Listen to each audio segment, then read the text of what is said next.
नमस्कार, ऑनलाइन पाठशाला में आप सभी का स्वागत है। आज का इस लेक्चर में हम लोग क्लास 9th के फिजिक्स के पहला चैप्टर मोशन के बारे में पढ़ेंगे।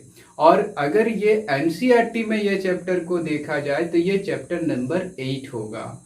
तो इस चैप्टर को समझने के लिए सबसे पहले हमको ये जानना पड़ेगा कि इस चैप्टर में हम लोग क्या क्या पढ़ने वाले हैं। ठीक है, तो देखिए ये क्या है, क्लास 9 सीबीएसई का चैप्टर नंबर 8 और ये साइंस का चैप्टर नंबर 8 है और इस चैप्टर का नाम क्या है, मोशन। तो इस चैप्टर में जो हम लोग पढ़ने वाले हैं वो क्या क्या पढ़ने वाले हैं, सबसे पहले हम लोग ये जानेंगे, उसके बाद एक एक पॉइंट को हम लोग सीखेंगे। तो इस चैप्टर में जो हम लोग सबसे पहले जो पढ़ेंगे वो होगा introduction to motion. Introduction to motion, ठीक है। इसका मतलब हम लोग सबसे पहले जानेंगे कि मोशन क्या होता है और इसी में हम लोग देखेंगे कि एक और स्टेट होता है जिसको हम लोग बोलते हैं रेस्ट, ठीक है। फिर हम लोग देखेंगे types of motion. Types of motion में हम लोग दो तरह का मोशन का जिक्र करेंगे, क्योंकि ये क्लास 9th में हम लोग दो ही तरह का मोशन के बारे में पढ़ना होता है हम लोगों को, इसलिए इसमें दो तरह का मोशन के बारे में पढ़ेंगे। एक हो जाएगा आपका यूनिफॉर्म मोशन और दूसरा आपका हो जाएगा नॉन यूनिफॉर्म मोशन, ठीक है। उसके बाद हम लोग देखेंगे थर्ड पॉइंट रहेगा हम लोग का इस डिस्टेंस एंड डिस्प्लेसमेंट।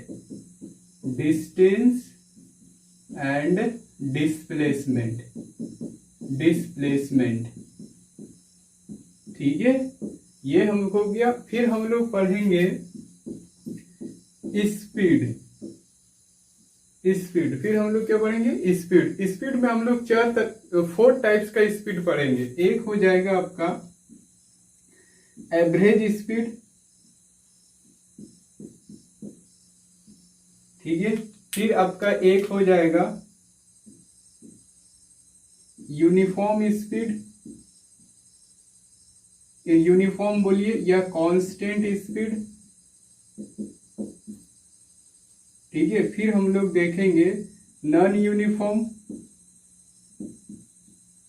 या इसी का दूसरा नाम होता है वेरिएबल स्पीड, ठीक है। फिर एक चौथा होता है इंस्टेंटेनियस स्पीड। तो स्पीड का ये 4 टाइप्स हम लोग पढ़ेंगे, ठीक है। फिर हम लोग यहाँ पर 5th पॉइंट में हम लोग देखेंगे वेलोसिटी। तो वेलोसिटी का भी ये 4 टाइप्स देखेंगे। क्या क्या पढ़ेंगे वेलोसिटी का भी। वेलोसिटी में भी हम लोग एवरेज वेलोसिटी पढ़ेंगे, ठीक है। फिर कांस्टेंट वेलोसिटी पढ़ेंगे,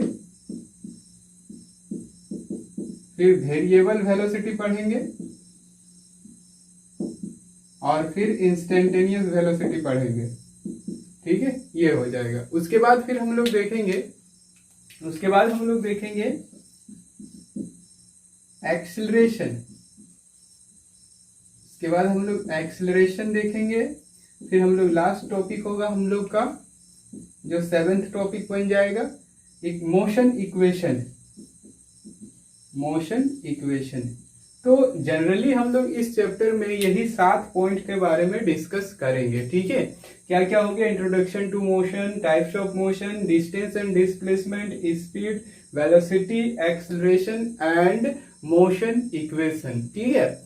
लेकिन ये सारे टॉपिक को करते करते हम लोग को बहुत सारा छोटा छोटा टॉपिक्स भी आएगा, जैसे हम यहाँ पर मेंशन नहीं किए हैं ग्राफ। हर एक का ग्राफ पढ़ना पड़ेगा, जैसे डिस्टेंस एंड डिस्प्लेसमेंट का ग्राफ देखेंगे, स्पीड का ग्राफ देखेंगे, वेलोसिटी का ग्राफ देखेंगे, एक्सेलरेशन का ग्राफ देखेंगे, यूनिफॉर्म मोशन का ग्राफ देखेंगे, नॉन यूनिफॉर्म का मोशन का ग्राफ देखेंगे, ठीक है। तो यहाँ पर हम लोग 2 तरह का ग्राफ मतलब बहुत सारा ग्राफ का भी डिस्कस करेंगे, तो वो यहाँ पर मेंशन नहीं किए, वो इसी के अंदर आता है, यही टॉपिक के अंदर आएगा। तो मेन जो टॉपिक है ये 7 टॉपिक है, तो 7 टॉपिक को हम लोग क्लियर कर लेंगे तो इसका मतलब ये चैप्टर क्या हो जाएगा, कंप्लीट हो जाएगा। तो सबसे पहले हम लोग का जो पॉइंट है वो क्या है, इंट्रोडक्शन टू मोशन। तो आज का जो सबसे पहला जो टॉपिक रहेगा वो क्या रहेगा, इंट्रोडक्शन टू मोशन। तो हम लोग देखेंगे देखिए इंट्रोडक्शन टू मोशन। तो इसमें हम लोग क्या देखेंगे, देखिए तो एक बात को समझिएगा। अब हम चैप्टर पर इन करते हैं, ठीक है। तो मोशन, ठीक है, इस चीज को समझिएगा, इस वर्ड को। मोशन का मतलब क्या होता है, देखिए जब भी हम कहीं खड़े रहते हैं और अपने आमने सामने के कोई भी ऑब्जेक्ट, जितना भी ऑब्जेक्ट है, जब सब ऑब्जेक्ट को देखते हैं तो ऑब्जेक्ट 2 ही कंडीशन में आपको देखने के लिए मिलता है। सबसे पहले या तो ऑब्जेक्ट मूविंग कर रहा है या तो ऑब्जेक्ट मूविंग नहीं कर रहा है। यानी जो भी आमने सामने, आपके आमने सामने जितने भी ऑब्जेक्ट होंगे उसमें 2 ही कंडीशन हो सकता है, या तो कोई ऑब्जेक्ट मूविंग में है या तो ऑब्जेक्ट मूविंग नहीं कर रहा है, ठीक है। और अगर कोई ऑब्जेक्ट मूविंग करता है तो इसका मतलब क्या होता है कि ऑब्जेक्ट मोशन में है, और अगर ऑब्जेक्ट मूविंग नहीं कर रहा है तो इसका मतलब ये हुआ कि ऑब्जेक्ट मोशन में नहीं है। तो जब कोई ऑब्जेक्ट मोशन में नहीं रहता है तो उसके लिए हम लोग एक अनदर टर्म यूज करते हैं जिसको बोलते हैं रेस्ट। यानी ऑब्जेक्ट का 2 ही कंडीशन हो सकता है, एक मोशन हो सकता है या तो ऑब्जेक्ट रेस्ट में हो सकता है। तो मोशन का मतलब क्या होता है, इस चीज को समझिएगा। तो इसको एक डायग्राम से समझिए, ठीक है।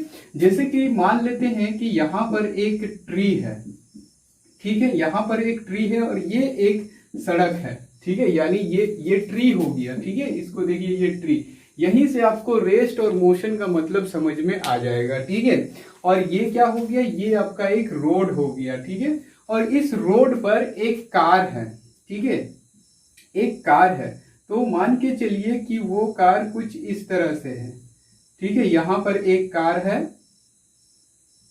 ये कार हो गया एक, यहां पर 2 लाइट लगाओ, ये कार हो गया, ठीक है। ये एक कार है, ठीक है। कार मतलब जो चलने वाला है, जो मोटरसाइकिल जिसको, सॉरी, मोटर कार जिसको बोलते हैं, जो चलता है, ठीक है।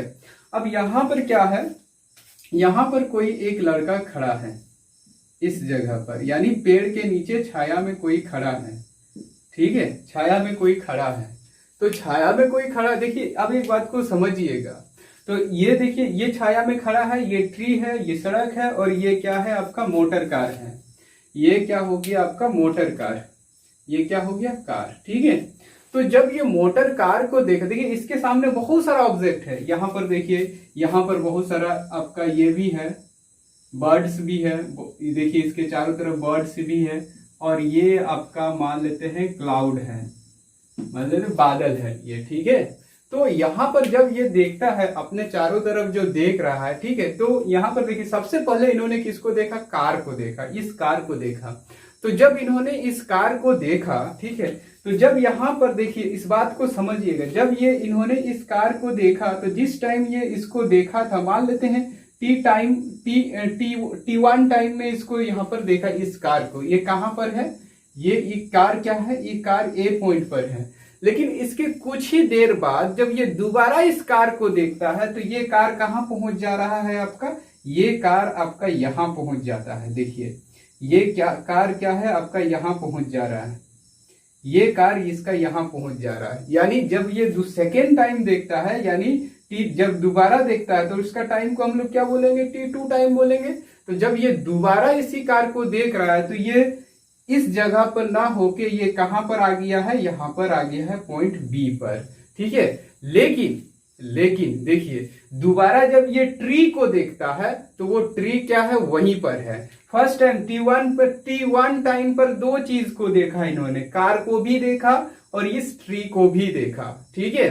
फिर जब सेकेंड टाइम कार को देख रहा है तो कार यहां पर आ जा रहा है और ट्री क्या है, उसी जगह पर है, ठीक है। तो इसीलिए हम कहते हैं कि हमारे आमने सामने जितने भी ऑब्जेक्ट हैं वो 2 ही कंडीशन का हो सकता है, या तो वो मूविंग कर रहा है या तो वो रुका हुआ है। जैसे कि जब यहां पर अगर इस डायग्राम से समझेंगे तो जब इन्होंने कार को, ट्री को देखा तो कार मूविंग कर रहा है और ट्री क्या है, उसी जगह पर रुका हुआ है। तो कार ने किया क्या, टाइम चेंज के साथ साथ ये क्या किया, अपना पोजीशन को भी चेंज किया। पोजीशन को चेंज किया करने का मतलब क्या हुआ कि ये जब वो T1 टाइम पर देखता है तो वो पोजीशन ए पर है, लेकिन जब वो सेकेंड टाइम उसको देखता है T2 टाइम पर जब देखता है, ठीक है, तो वो कहां पर आ जा रहा है, पोजीशन बी पर आ जा रहा है। इसका मतलब क्या हुआ, टाइम चेंजिंग के साथ इस कार में अपना पोजीशन का भी चेंजिंग कर लिया। लेकिन अगर इस ट्री का बात किया जाए तो इस ट्री का क्या है कि पोजीशन में चेंजिंग नहीं हो रहा है। तो हम लोग यहां पर बोलेंगे कि कार जो है मोशन कर रहा है और ये ट्री जो है मोशन नहीं कर रहा है। तो ट्री क्या हो गया, इज एट रेस्ट हो गया, ठीक है, और कार क्या हो गया, कार इज इन मोशन। यानी मोशन का मतलब क्या हुआ, पोजीशन अपना चेंज करता है टाइम के साथ, तो हम लोग बोलते हैं कि उस ऑब्जेक्ट में मोशन हुआ। और अगर पोजीशन को चेंज नहीं कर पा रहा है तो ऑब्जेक्ट किस में है, रेस्ट में है। अच्छा, एक और बात यहां पर कि जो मोशन को ऑब्जर्व करता है किसी भी ऑब्जेक्ट का, जैसे यहां पर देखिए ये बॉय क्या कर रहा था, ये बॉय क्या कर रहा था, कार का और ट्री का पोजीशन को ऑब्जर्व कर रहा था। तो इन्होंने ये पाया कि ट्री पोजीशन को चेंज नहीं कर रहा है और कार क्या है, पोजीशन को चेंज कर रहा है। तो ये बॉय क्या बोला कि कार में मोशन हुआ और ट्री में मोशन नहीं हुआ। तो जो किसी भी ऑब्जेक्ट का कंडीशन का ऑब्जर्वेशन करता है उसको हम लोग बोलते हैं ऑब्जर्वर। उसको हम लोग क्या बोलेंगे, ऑब्जर्वर बोलेंगे। यानी ये बॉय किसका काम करेगा, ऑब्जर्वर का काम करेगा, ऑब्जर्वर का काम करेगा। ठीक है, ठीक है, ये कंडीशन हो गया। तो मोशन का मतलब क्या हो गया, the any object change, if any object changes its position, if any object, ठीक है, देखिए, if any object changes its position with change in time, और एक और बात, with respect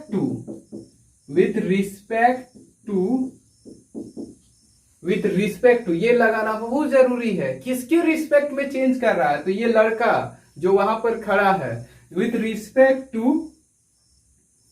fixed object, with respect to a fixed object। तो या fixed object में क्या आ जाएगा, बॉय। तो यहां पर फिक्स्ड ऑब्जेक्ट में क्या आ जाएगा, बॉयज।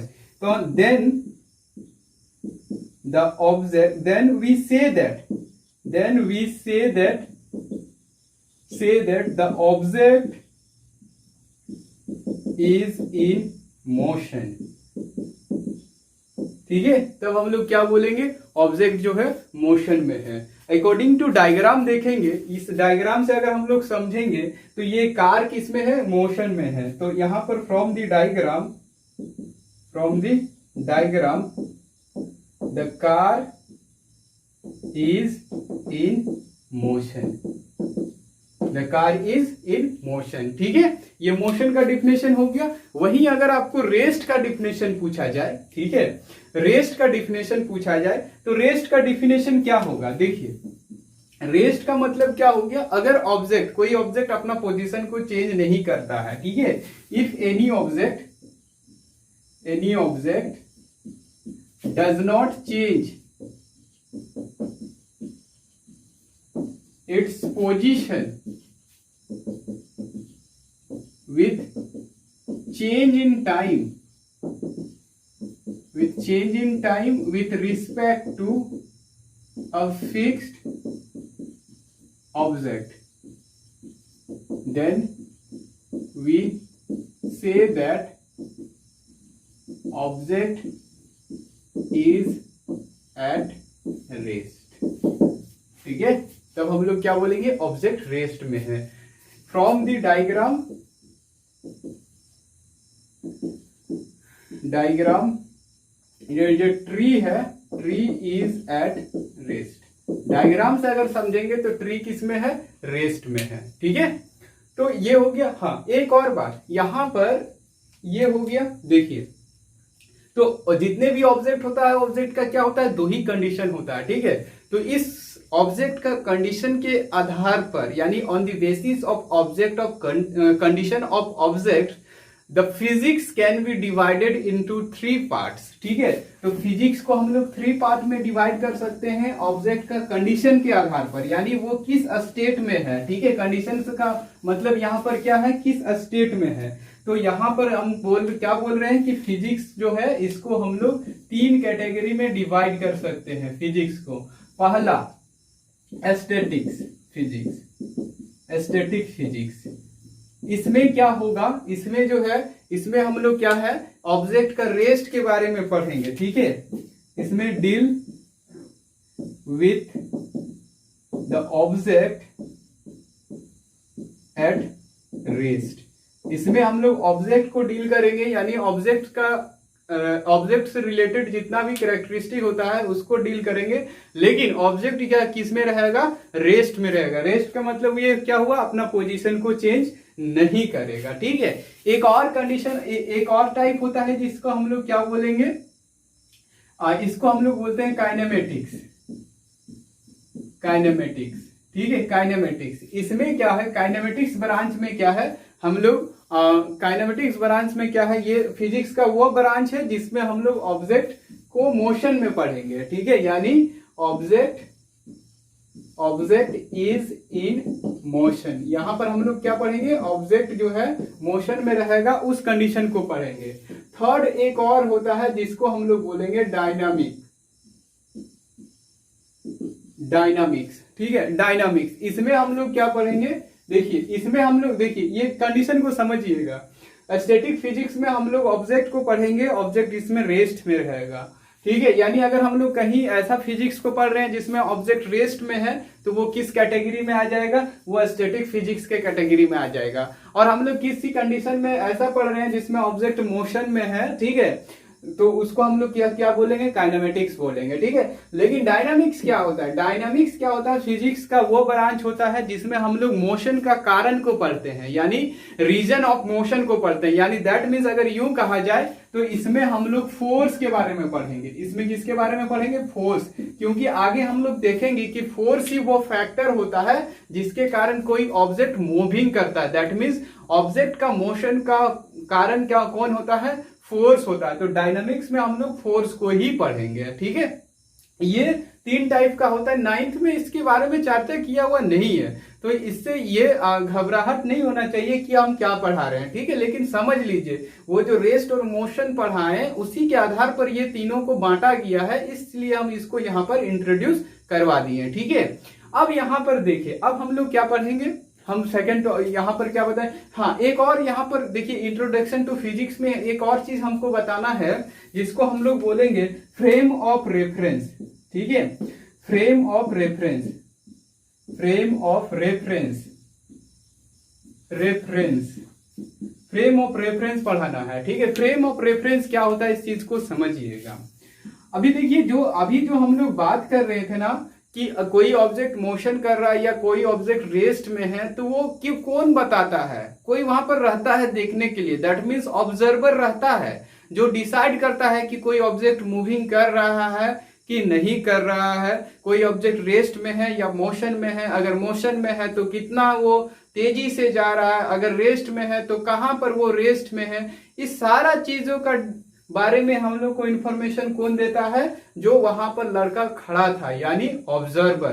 तो देखिएगा, ऑब्जर्वर जिस जगह पर खड़ा रहता है, यानी ऑब्जर्व करने के लिए कोई ऑब्जर्वर जिस जगह पर खड़ा रहता है, वो उस पॉइंट को हम लोग बोलते हैं origin of frame of reference. यानी फ्रेम ऑफ रेफरेंस क्या होता है, एक ऐसा जगह होता है या एक ऐसा फिक्स्ड पॉइंट होता है जिसके रिस्पेक्ट में हम लोग दूसरे ऑब्जेक्ट का मोशन से रिलेटेड सारे टर्म्स को डिस्कस करते हैं, उसको हम लोग बोलते हैं फ्रेम ऑफ रेफरेंस। तो फ्रेम ऑफ रेफरेंस में जनरली हम लोग देखेंगे कि फ्रेम ऑफ रेफरेंस में यहाँ कार्टेशियन प्लेन आएगा। कार्टेशियन प्लेन का मतलब क्या होता है, कार्टेशियन प्लेन का मतलब होता है एक्स वाई वाला कोऑर्डिनेट एक्सिस जो आता है उसको हम लोग बोलते हैं कार्टेशियन प्लेन। और उस कार्टेशियन प्लेन में हम लोग देखते हैं कि हर एक डिस्टेंस हो या स्पीड हो, किसी चीज का अगर मेजर करना रहता है तो जहां पर ओरिजिन होता है उससे मेजर करते हैं। तो यूं कहा जाए कि फ्रेम ऑफ रेफरेंस का मतलब क्या होता है, तो इसको हम लोग बोलेंगे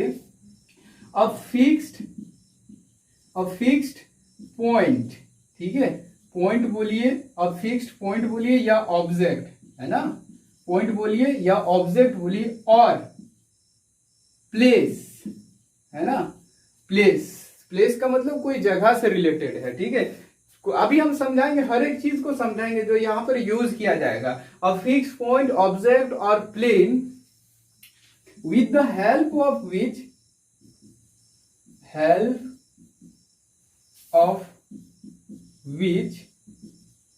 the motion of any object can be described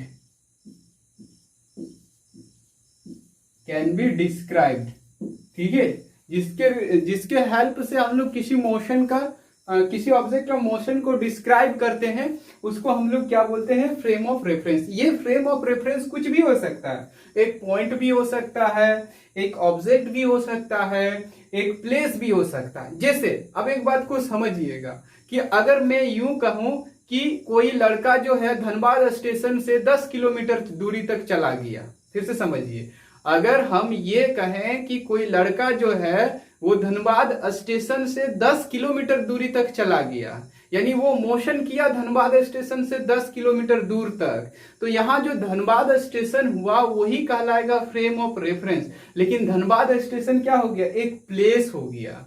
ठीक है, एक प्लेस हो गया। अब यदि अगर मान लेते हैं हम लोग किसी भी ऑब्जेक्ट का डिस्कशन इस बोर्ड में करेंगे, ठीक है, तो हम क्या करेंगे, यहां पर एक पॉइंट लेंगे, ए पॉइंट, और कोई ऑब्जेक्ट, जैसे मान लेते हैं कोई लड़का है, ठीक है, कोई लड़का है यहाँ पर इस तरह से, ये इस डायरेक्शन में जा रहा है, यहाँ पर एक पॉइंट है, यहाँ ये 8 मीटर पर था, कुछ देर के बाद देखें तो ये लड़का यहाँ पर आ गया, इसका डिस्टेंस यहाँ से कितना हो गया, 16 मीटर हो गया। ठीक है, 16 मीटर हो गया।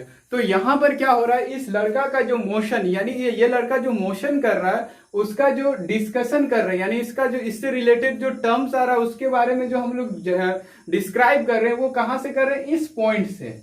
इस यहां पर क्या यूज किए, एक पॉइंट यूज किए, तो यहां पर फ्रेम ऑफ रेफरेंस कौन काम कर रहा है, एक फिक्स्ड पॉइंट। ठीक है, और ये ऑब्जेक्ट भी हो सकता है, जैसे यहाँ पर हम लोग इसके पहले एक जो डायग्राम बनाए थे उसमें क्या लिए थे, एक लड़का लिए थे, वो लड़का क्या था, एक फ्रेम ऑफ रेफरेंस का ही काम कर रहा था, तो यहाँ पर वो क्या आ जाएगा, एक ऑब्जेक्ट हो जाएगा। ठीक है, तो जनरली जो फ्रेम ऑफ रेफरेंस लिया जाता है, generally a Cartesian plane is used for frame of reference।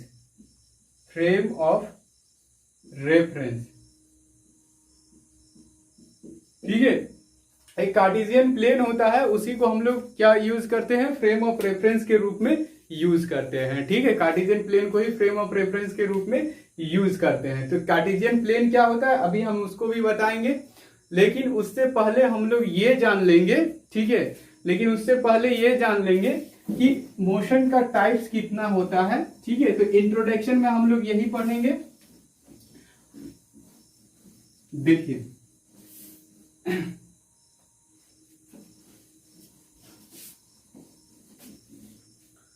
अब सेकेंड टाइप हम लोग देखेंगे टाइप्स ऑफ मोशन, है ना, यानी सॉरी सेकेंड पॉइंट हम लोग देखेंगे टाइप्स ऑफ मोशन।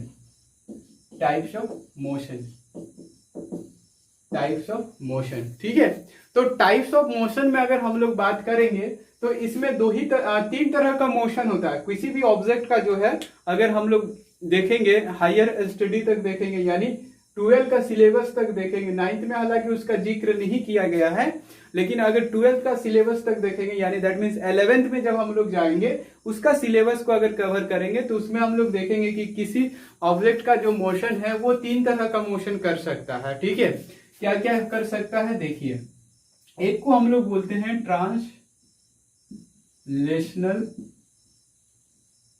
मोशन। ठीक है, ट्रांसलेशनल मोशन में क्या होता है कि ऑब्जेक्ट या तो लीनियर मोशन करेगा, ठीक है, या मतलब एक ट्रांसलेशनल मोशन में क्या होता है, ऑब्जेक्ट लीनियर मोशन, इसको हम लोग रेक्ट लीनियर मोशन भी बोलते हैं। इसको हम लोग क्या बोलते हैं, रेक्ट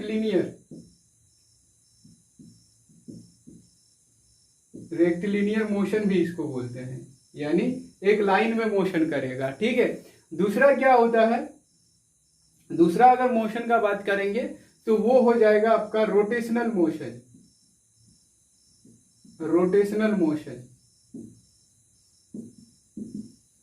मोशन। और थर्ड अगर टाइप का बात करेंगे तो ये हो जाएगा आपका पीरियोडिक मोशन।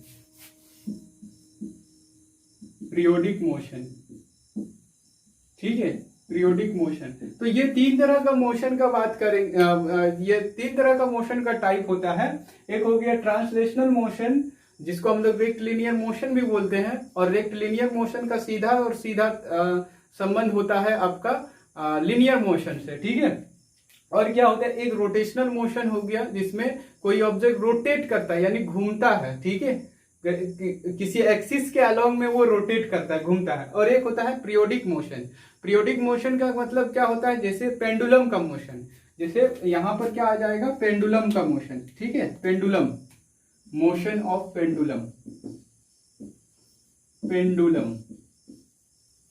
पेंडुलम का मोशन का अगर बात करेंगे तो वो क्या हो जाएगा आपका पीरियोडिक मोशन। वो पेंडुलम ऐसे रहता है। ठीक है, इस तरह से ये यहां आएगा, फिर यहां जाएगा, फिर वापस यहां आएगा, फिर यहां वापस जाएगा। इसको हम लोग बोलते हैं पीरियोडिक मोशन। ठीक है। अच्छा, रोटेशनल मोशन क्या होता है, जैसे मान लेते हैं, जैसे रोटेशनल मोशन, जैसे मान लेते हैं, हाँ यहां पर देखिए, मोशन ऑफ प्लैनेट का अगर मोशन का बात करेंगे, तो वो रोटेशनल मोशन होता है। बाकी आप जितना मोशन देखते हो वो किस में आ जाएगा, आपका ट्रांसलेशनल मोशन में, यानी रेक्ट लीनियर मोशन में। तो हम लोग क्लास 9th में जिस मोशन का बात करेंगे वो इसमें पढ़ेंगे। ठीक है, ये इसको पढ़ेंगे, यानी ट्रांसलेशनल मोशन पढ़ेंगे। ठीक है, ट्रांसलेशनल मोशन में, ठीक है, ट्रांसलेशनल मोशन में क्या होगा, देखिए ट्रांसलेशनल मोशन में हम लोग यहाँ पर क्या लिखेंगे, ऑब्जेक्ट जो है एक लाइन पर मोशन करेगा। ठीक है, ऑब्जेक्ट जो है एक लाइन पर मोशन करेगा, उसको हम लोग क्या बोलेंगे, लीनियर मोशन। और ये जो लीनियर मोशन है, यानी यहाँ, अच्छा हाँ, एक और बात कि ये जो लीनियर मोशन होता है, इसको हम लोग इसका भी दो टाइप को पढ़ेंगे। इसका दो टाइप को क्या क्या पढ़ेंगे, एक हो जाएगा आपका, इसका एक हो जाएगा यूनिफॉर्म मोशन, और दूसरा हो जाएगा आपका non uniform motion.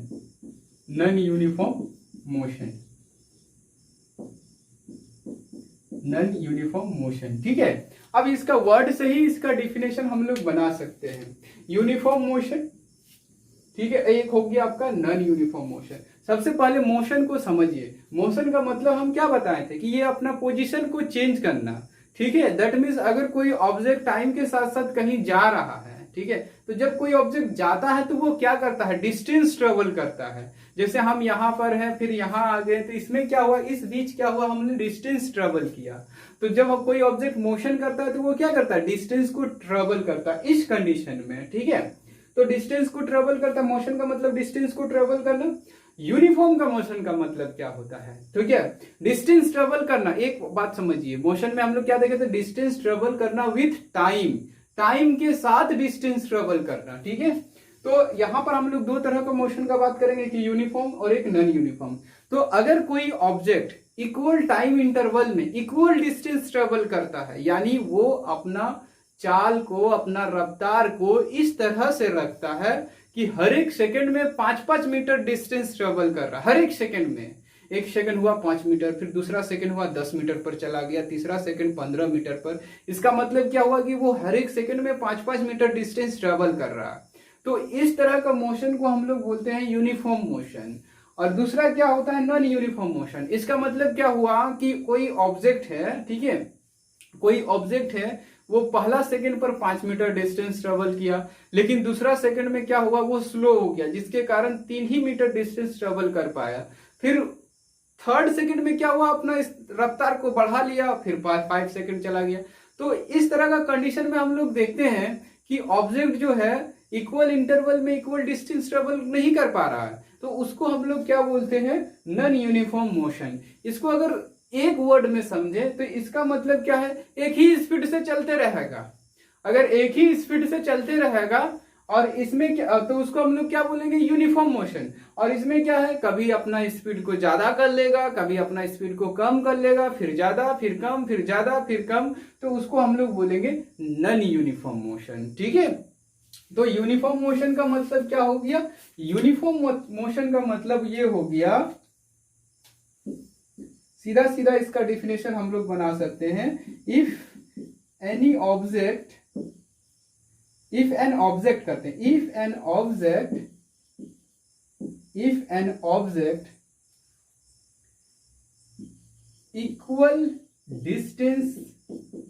Equal distances travelled in equal interval of time, then we say that object is in uniform motion।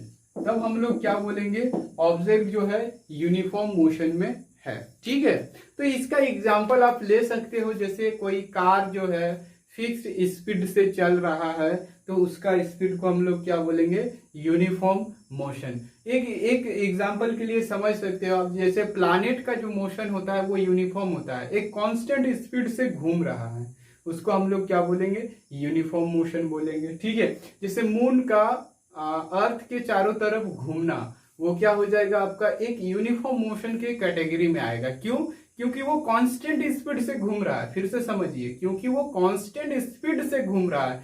हम ये नहीं कह रहे हैं कि उसमें रोटेशनल मोशन हो रहा है, सिर्फ ये बता रहे हैं कि वो एक कांस्टेंट स्पीड से घूम रहा है। ठीक है, कांस्टेंट स्पीड से घूम रहा। अगर कांस्टेंट स्पीड से नहीं घूमता तो इस बार अगर 30 डेज के बाद पूर्णिमा लगा तो नेक्स्ट बार 35 डेज के बाद पूर्णिमा लगता, लेकिन हर एक बार 30 डेज के बाद ही पूर्णिमा लगता है, जो भी है। तो अब हम लोग देखते हैं नॉन यूनिफॉर्म मोशन। तो नॉन यूनिफॉर्म मोशन का मतलब क्या हो गया, इसका डिफिनेशन में थोड़ा सा चेंजिंग हो जाएगा। If an object equal distances travel in unequal interval of time, then we say that the object is in non-uniform motion। या इसको हम लोग दूसरा तरह से भी डिफाइन कर सकते हैं, if an object non-equal distances यानी unequal distances travel in equal interval of time, then this type of motion is called non-uniform motion। इसको हम लोग इस तरह से भी डिफाइन कर सकते हैं। ठीक है, तो ये था। अब यहां पर एक बात को समझिएगा, तो यहां पर क्या होगा कि अगर मान लेते हैं इसको ग्राफ से समझेंगे, ठीक है, इसको ग्राफ से समझेंगे तो कैसे होगा, इसका ग्राफ को समझिएगा। तो जैसे अगर हम लोग यूनिफॉर्म मोशन का बनाएंगे, यूनिफॉर्म मोशन का अगर ग्राफ तैयार करेंगे तो क्या होगा, देखिए मोशन का सीधा सीधा रिलेटेड किससे हो जाएगा, डिस्टेंस और टाइम से। तो हम यहां पर एक ऐसे बनाते हैं टेबल, और टेबल से समझाते हैं कि यूनिफॉर्म मोशन क्या होता है। तो हम यहाँ पर क्या ले लेते हैं, यहाँ पर एक कॉलम में हम लोग एक रॉ में हम लोग ले लेते हैं टाइम को, और दूसरा रॉ में हम लोग ले लेते हैं डिस्टेंस को। ठीक है, डिस्टेंस को। तो यहाँ पर टाइम और डिस्टेंस का रिलेशन देखते हैं। जैसे अगर मान लेते हैं सपोज दैट कि हम लोग यहाँ पर टाइम ले लेते हैं, सपोज दैट यहाँ पर 0 सेकेंड का बात कर, टाइम किस में है, सेकेंड, और डिस्टेंस को हम लोग किस में लेंगे, मीटर में लेंगे। तो मान लेते हैं 0, देखिए 0 सेकेंड पर मान लेते हैं कार जो था कहां पर था, 0 पर था, सपोज दैट 0 मीटर पर था, कार कहां पर था, 0 मीटर पर। लेकिन जैसे ही 1 सेकेंड हुआ, पहला सेकेंड हुआ, ठीक है, तो वो कार कहां पर चला गया, 5 मीटर डिस्टेंस पर चला गया। कार कहां चला गया, 5 मीटर डिस्टेंस पर चला गया। ठीक है, जैसे दूसरा सेकंड हुआ यानी घड़ी में जैसे दूसरा सेकंड गया तो ये कार चला गया 10 मीटर डिस्टेंस पर। ठीक है, और थर्ड सेकंड में ये कार कहां चला गया, थर्ड सेकंड में ये कार चला गया 15 मीटर पर, ठीक है, और फोर्थ सेकंड में चला गया ये 20 मीटर पर। यानी देखो यहाँ पर हर एक सेकंड में क्या क्या है, यहाँ पर हर एक सेकंड में यानी every second car travel by 5 metre distance. इसमें क्या है, कार हर एक सेकंड में कितना डिस्टेंस ट्रेवल कर रहा है, 5 मीटर डिस्टेंस को ट्रेवल कर रहा है। तो इसी तरह का मोशन को तो हम लोग यूनिफॉर्म मोशन बोलते हैं, इक्वल इंटरवल में इक्वल डिस्टेंस ट्रेवल करना। तो जब हम लोग इस डेटा से जब हम लोग कोई ग्राफ बनाएंगे, ठीक है, इस डेटा से जब हम लोग ग्राफ बनाएंगे, देखिए तो ग्राफ मान लेते हैं, यहाँ पर ग्राफ लेते हैं, ठीक है। अगर यहाँ पर ग्राफ बनाएंगे तो ग्राफ देखिए ये हो गया एक्स एक्सिस और ये क्या हो गया वाई एक्सिस। और हम सबसे इंट्रोडक्शन टू मोशन में ही बताए थे कि किसी भी ऑब्जेक्ट का जो मोशन का डिस्क्राइब करता है उसमें हम लोग क्या जनरली लेते हैं, फ्रेम ऑफ रेफरेंस उसको बोलते हैं, लेकिन उसमें हम लोग यूज क्या करेंगे, X Y coordinate plane use करेंगे, जिसको हम लोग बोलते हैं कार्टेशियन प्लेन। और कार्टेशियन प्लेन क्या होता है, एक ऐसा प्लेन होता है जिसमें दो वर्टिकल एक्सिस एक दूसरे को इंटरसेक्ट करता है। जिस जगह पर इंटरसेक्ट करता है दो एक्सिस क्या होता है, एक जगह पर परपेंडिकुलर इंटरसेक्ट करता है, ठीक है।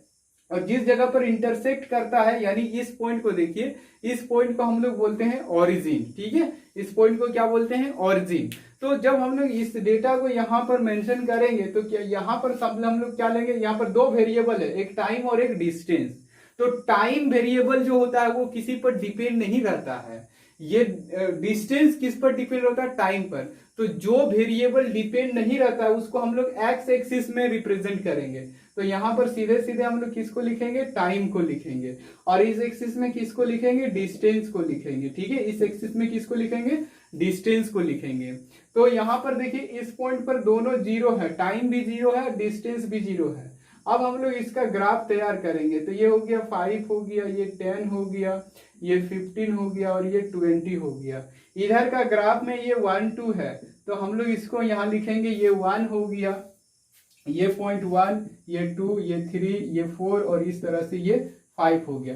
तो पहला पॉइंट का लोकेशन को अगर यहाँ रिप्रेजेंट करेंगे तो वो क्या हो जाएगा, वो पॉइंट आपको यहाँ मिलेगा।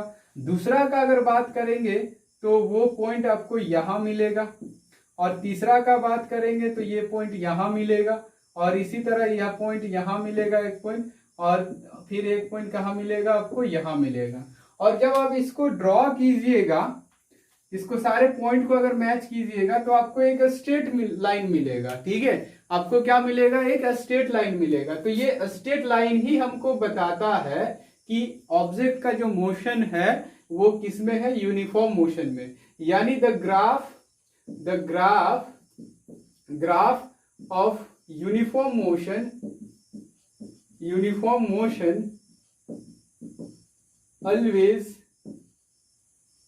always a straight line। Graph of uniform motion का ग्राफ क्या होता है, एक स्ट्रेट लाइन लेता है, देख लीजिए, ठीक है, स्ट्रेट लाइन। वही अगर नॉन यूनिफॉर्म के लिए ग्राफ ड्रॉ करेंगे तो क्या होगा, देखिए एक बात इसको अच्छा से याद रखिएगा, यूनिफॉर्म मोशन का जो ग्राफ तैयार होगा वो एक स्ट्रेट लाइन का होगा, ठीक है। अब यहां पर देखिए, अगर नॉन यूनिफॉर्म का देखेंगे, नॉन यूनिफॉर्म मोशन का अगर ग्राफ को देखेंगे तो graph for non uniform motion, graph for non uniform motion. तो अगर इसका ग्राफ को समझेंगे तो इसके लिए भी हम लोग को एक टेबल बनाना पड़ेगा। तो मान के चलिए हम एक टेबल बनाते हैं, ठीक है, एक टेबल बनाएंगे, यहाँ पर टाइम लेंगे और यहाँ पर डिस्टेंस को दिखाएंगे, ठीक है। तो 0 सेकंड पर ये 0 पर था, लेकिन पहला सेकंड पर ये 5 पर आया, दूसरा सेकंड पर ये 8 पर आया, तीसरा सेकंड पर फिर ये 10 पर गया, और 4 सेकंड में मान के चलिए ये 15 पर आ गया, ठीक है। तो इसका ग्राफ जब आप ड्रॉ कीजिएगा तो ये एक कर्व लाइन मिलेगा इस तरह से, ये x हो गया, ये y हो गया, ये टाइम हो गया और ये डिस्टेंस हो गया। तो कर्व लाइन, एक कर्व लाइन मिलेगा। ये कर्व लाइन क्या दिखाता है, ये देखिए, तो हम लोग यहाँ पर बोलेंगे the the graph for non uniform motion is a curve line. Curve line वो क्या होगा, एक कर्व लाइन होगा इस तरह से, ठीक है। तो ये था टाइप्स ऑफ मोशन, ठीक है। मोशन हम लोग इंट्रोडक्शन टू मोशन को समझे, जिसमें हम लोग मोशन को पढ़ लिए, रेस्ट को जान लिए, फिर हम लोग उसी में देखें फ्रेम ऑफ रेफरेंस को समझ लिए। अब हम लोग types graph of motion, types of motion में हम लोग देखें यूनिफॉर्म मोशन देखें, नॉन यूनिफॉर्म मोशन को देखें, उसका ग्राफ भी देख लिए। अब हम लोग थर्ड पॉइंट का डिस्कस करेंगे। थर्ड पॉइंट क्या था, डिस्टेंस एंड डिस्प्लेसमेंट। देखिए वो पॉइंट को भी आप देखते जाइएगा, ठीक है, क्या क्या पढ़ा रहे हैं। तो थर्ड पॉइंट इसका क्या है, डिस्टेंस और डिस्प्लेसमेंट, ठीक है। थर्ड पॉइंट हम लोग क्या देखेंगे, distance and displacement. Distance and displacement, ठीक है, डिस्टेंस एंड डिस्प्लेसमेंट, ठीक है। तो अब यहां पर देखिए डिस्टेंस एंड डिस्प्लेसमेंट को समझिएगा। यहां पर दो टर्म लिखे हुआ है, डिस्टेंस एंड डिस्प्लेसमेंट, ठीक है। और ये डिस्टेंस और डिस्प्लेसमेंट जो होता है, ये characteristic of object which is motion, which is in motion. यानी डिस्टेंस और डिस्प्लेसमेंट उस ऑब्जेक्ट का कैरेक्टरिस्टिक है जो ऑब्जेक्ट मोशन में रहता है, ठीक है। तो यहां पर ये कैरेक्टरिस्टिक क्या होता है, इस चीज को समझिएगा, बहुत इजी है, ठीक है। जैसे अगर मान लेते हैं एक लड़का यहां पर इस तरह से है और ये चलने के लिए तैयार है, यानी रेडी टू गो, ठीक है। ये चलने के लिए तैयार है, यानी चलेगा तो ये क्या होगा, अगर ये मान लेते हैं चलेगा, तो ये चलेगा तो इसका मतलब क्या हो जाएगा, इसमें मोशन होगा। अगर ये चलेगा तो इसमें क्या होगा, मोशन होगा। तो मोशन होगा इसका मतलब ये अपना पोजीशन को चेंज करेगा। सपोज दैट कि ये यहां पर है पॉइंट ए पर, और ये क्या है, ये कुछ देर के बाद पॉइंट बी पर आएगा। मान के चलिए ये बी पर आएगा, ठीक है, और ये बी पर आ गया, यहां पर आके खड़ा हो गया। ये अपना पोजीशन को चेंज कर लिया, यानी इसमें मोशन हुआ। पोजीशन को चेंज किया, इसका मतलब ये मोशन हुआ। ये कहां से कहां आ गया, यहां से सीधा यहां पर आ गया। तो जब ये यहां से यहां तक आता है, यानी पोजीशन ए से जब पोजीशन बी तक पहुंचता है, ठीक है, तो ये किसी ना किसी रास्ता से ही होकर आता है, ठीक है, किसी ना किसी रास्ता से ही आएगा। ऐसे नहीं कि वो उड़ के आएगा, ठीक है। जब ये ऐसे है, इस कंडीशन में है, तो वो उड़ के नहीं आ सकता है, ठीक है। अगर उड़ के भी आएगा तो कोई ना कोई रास्ता चूज ही करेगा। उड़ेगा तो उस टाइम भी तो एक डायरेक्शन बनेगा कि इस एंगल से उड़ा, वो उस एंगल से उड़ा। तो बस उसमें क्या, जब कोई ऑब्जेक्ट उड़ेगा तो उसमें एंगल देखा जाता है कि किस एंगल में वो फ्लाई कर रहा है। लेकिन अगर कोई वॉक कर रहा है, ठीक है, चल रहा है, तो वो किसी ना किसी रास्ता से ही होकर एक पोजीशन से दूसरे पोजीशन तक जाता है। तो मान के चलिए कि ये यहां से इस पॉइंट तक इस रास्ता से होके आया है, इस रास्ते से होके आया है, ठीक है। ये वाला रास्ता ऐसे ऐसे चल के इस रास्ता तक आया है, ठीक है, यहां तक, यहां से चलना शुरू किया, ऐसे ऐसे इस रास्ता से आया है। तो इस रास्ता का जो एक्चुअल लेंथ होता है, ठीक है, इस रास्ता इस पाथ का जो एक्चुअल लेंथ होता है, वही लेंथ कहलाता है डिस्टेंस, ठीक है। एक्चुअल लेंथ यानी जिधर से वो होके गया, यानी ये गया है इस डायरेक्शन में, देखिए इस रास्ता से, यानी पहले इधर गया, फिर इधर गया, फिर इधर गया, फिर ऐसे गया, फिर ऐसे गया, फिर ऐसे गया, फिर ऐसे आया, फाइनली ये इस जगह पर पहुंच गया। तो जब इस जगह पर पहुंच गया तो इस रास्ते का जो लेंथ होगा, यानी इस रास्ते का जो एक्चुअल लेंथ होगा, वो कहलाएगा आपका डिस्टेंस, ठीक है, वो क्या कहलाएगा, डिस्टेंस। लेकिन अगर हम इसका शॉर्टेस्ट डिस्टेंस को देखेंगे, इस पॉइंट और इस पॉइंट के बीच का अगर शॉर्टेस्ट डिस्टेंस को देखेंगे, तो वो शॉर्टेस्ट डिस्टेंस क्या होगा, एक स्ट्रेट लाइन होगा, ठीक है। वो क्या हो जाएगा, एक स्ट्रेट लाइन हो जाएगा, ए और बी के बीच का एक स्ट्रेट लाइन होगा, ठीक है। वो स्ट्रेट लाइन क्या होगा, इस पोजीशन ए और पोजीशन बी के बीच का शॉर्टेस्ट डिस्टेंस होगा। तो इसको हम लोग क्या बोलेंगे, इस चीज को हम लोग बोलेंगे डिस्प्लेसमेंट बोलेंगे, और इस चीज को हम लोग बोलेंगे डिस्टेंस, ठीक है, इस चीज को डिस्टेंस। अब एक बात को समझिएगा, डिस्टेंस को देखिए, डिस्टेंस, डिस्टेंस में हम लोग क्या लिखेंगे, the actual length, actual length of the travelling path, travelling path by the object is called distance. उसको क्या बोलेंगे, डिस्टेंस। यानी ये एक प्रकार का क्या है, लेंथ है। डिस्टेंस क्या हो गया, एक प्रकार का लेंथ हो गया। देखो ये पाथ का लेंथ हो गया, तो अगर ये पाथ का लेंथ है तो इसका यूनिट क्या हो जाएगा। देखिए अब एक बात को समझिएगा, फिजिक्स में अब आप लोग एंट्री कर चुके हैं, ये क्लास 9 का फर्स्ट चैप्टर है, और ये आपका समझ लीजिए कि यहां से आपको एक मतलब यहां से आपको एक हाई लेवल वाला जो मतलब यहां से आपको क्या है कि फिजिक्स पढ़ना आप एक्चुअल में शुरू कर रहे हैं। 8 में भी था, 7 में भी था, 6 में भी फिजिक्स था, ठीक है। और वही ये अभी जो पढ़ने वाले हो वही सब मिला होगा, लेकिन 9 से आप समझ लीजिए कि फिजिक्स में एंट्री मार रहे हैं। तो यहां पर आपको ये जानना जरूरी है कि रास्ते में, यानी रास्ते में मतलब क्या, फिजिक्स पढ़ते पढ़ते रास्ते में जो भी क्वांटिटी मिलेगा, क्वांटिटी का मतलब क्या हो गया, डिस्टेंस, डिस्प्लेसमेंट, वेलोसिटी, एक्सीलरेशन, ये सारे टर्म को हम लोग क्या बोलेंगे, क्वांटिटी, ठीक है। तो उसका एक यूनिट होता है जिससे हम लोग उसको मेजरमेंट करते हैं, ठीक है। तो उसका एक यूनिट होता है, यूनिट का मतलब जिससे हम लोग किसी चीज को मेजर करते हैं उसको हम लोग क्या बोलते हैं, यूनिट। अब उसी यूनिट में से एक एसआई यूनिट भी होता है।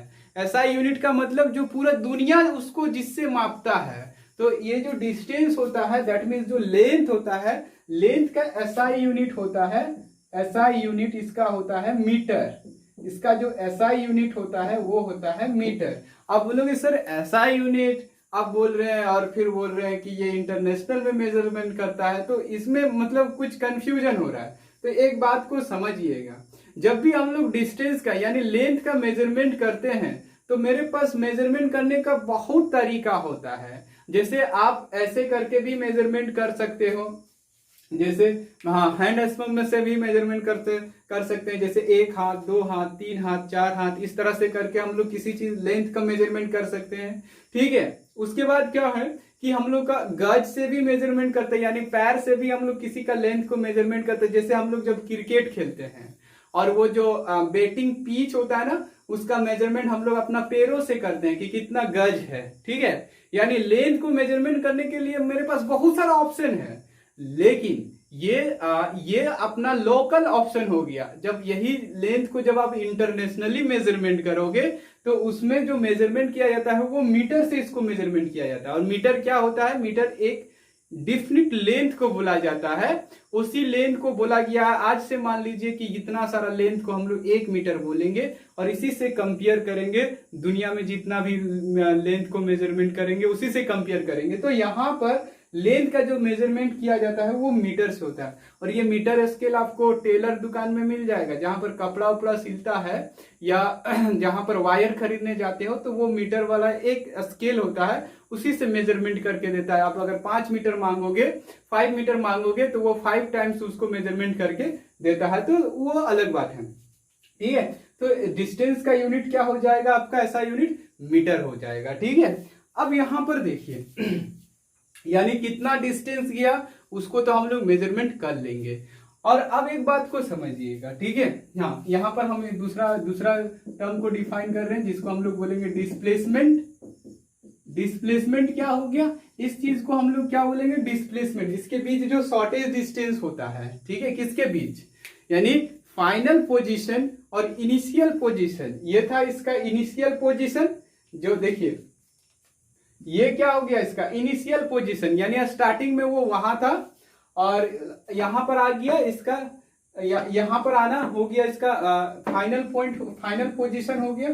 तो इसके बीच का जो शॉर्टेज डिस्टेंस होता है, ठीक है, यानी ये रास्ता का लंबाई, शॉर्टेज रास्ता की लंबाई, उसको हम लोग क्या बोलेंगे, उसको हम लोग बोलेंगे डिस्प्लेसमेंट। तो यहां पर बोलेंगे the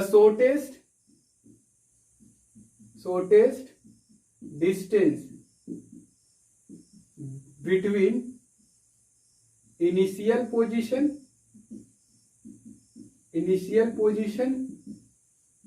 two final position, initial position to final position. किसी किसी बुक में ये बिटवीन के जगह फ्रॉम भी लिखा हुआ रहेगा, ठीक है। तो the shortest distance between initial position to final position is called displacement is called displacement, ठीक है। उसको हम लोग क्या बोलेंगे, उसको डिस्प्लेसमेंट बोलेंगे, ठीक है। अब इसमें और भी सारा पॉइंट हम लोग इसमें जिक्र करेंगे, देखिए समझिएगा।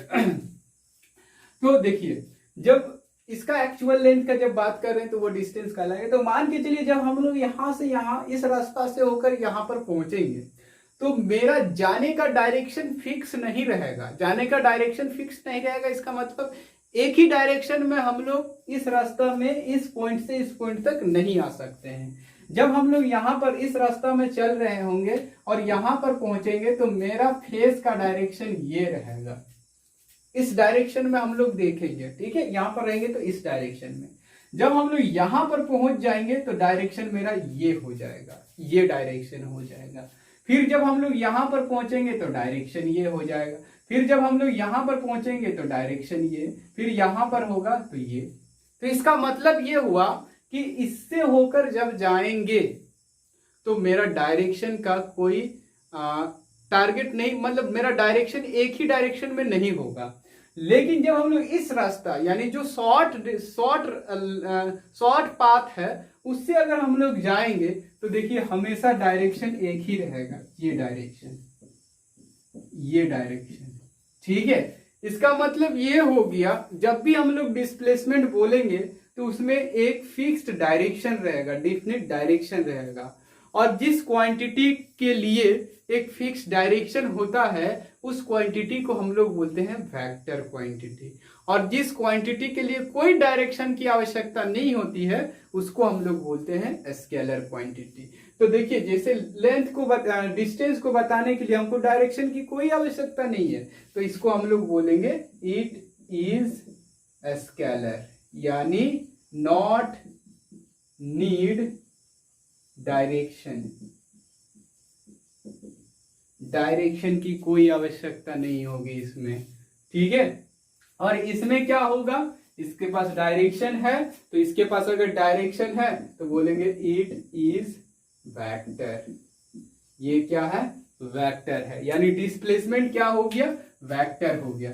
तो वेक्टर का मतलब रिक्वायर्ड डायरेक्शन, यानी किसी भी डिस्प्लेसमेंट को डिस्क्राइब करने के लिए आपको डायरेक्शन की आवश्यकता होगा और डिस्टेंस को डिस्क्राइब करने के लिए आपको डायरेक्शन की कोई आवश्यकता नहीं है। और जिसका डायरेक्शन का कोई आवश्यकता नहीं होता उसको स्केलर बोलेंगे और जिसका डायरेक्शन का आवश्यकता होता है उसको हम लोग वेक्टर बोलेंगे।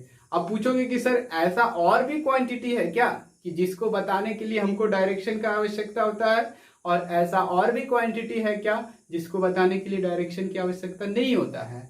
तो हम एक बात आपसे पूछते हैं, जब हम लोग किसी भी बॉडी का मास को बोलते हैं तो सिंपली हम लोग बोलते हैं कि वो बॉडी 5 kg का है, कभी भी हम लोग डायरेक्शन का मेंशन नहीं करते हैं, ठीक है। लेकिन जब हम लोग कहीं पर फोर्स लगाते हैं, ठीक है, जब हम लोग कभी कहीं पर फोर्स लगाते हैं तो फोर्स लगाने के लिए मेरे पास एक डायरेक्शन होता है। ऐसे नहीं बोलते हैं कि जाओ वहां जाके धक्का लगाओ, हम लोग ऐसे बोलते हैं कि जाओ उस ऑब्जेक्ट पर जाके नॉर्थ डायरेक्शन में धक्का लगा के आओ, या साउथ डायरेक्शन में धक्का लगा के आओ, या ईस्ट डायरेक्शन में धक्का लगा के आओ। यानी फोर्स को बताने के लिए आपको डायरेक्शन की आवश्यकता होती है। लेकिन वहीं जब हम लोग मास का बात करते हैं तो डायरेक्शन का कोई रिक्वायरमेंट नहीं होता है। जैसे अगर हम लोग कभी दुकान जाते हैं और कुछ खरीदना होता है तो हम लोग कभी नहीं बोलते हैं कि 5 kg आटा हमको नॉर्थ डायरेक्शन में दीजिए, यानी मास के लिए डायरेक्शन की कोई आवश्यकता नहीं होता है, इसलिए मास को हम लोग स्केलर बोलेंगे। लेकिन अगर वही फोर्स का बात किया जाए तो फोर्स को बताने के लिए आपके पास डायरेक्शन का भी होना जरूरी होता है, इसलिए वो आ जाएगा आपका वेक्टर क्वांटिटी में, ठीक है। तो स्केलर और वेक्टर में यहां तक समझ में आ गया। अब हम लोग इसमें और पॉइंट को देखेंगे, ठीक है, और पॉइंट को देखेंगे। अच्छा एक बात बताइए, यहां पर हमने ये कह दिया कि डिस्टेंस का जो यूनिट होता है वो मीटर होता है। अब हमको बताइए डिस्प्लेसमेंट का यूनिट क्या होगा, डिस्प्लेसमेंट का यूनिट क्या होगा।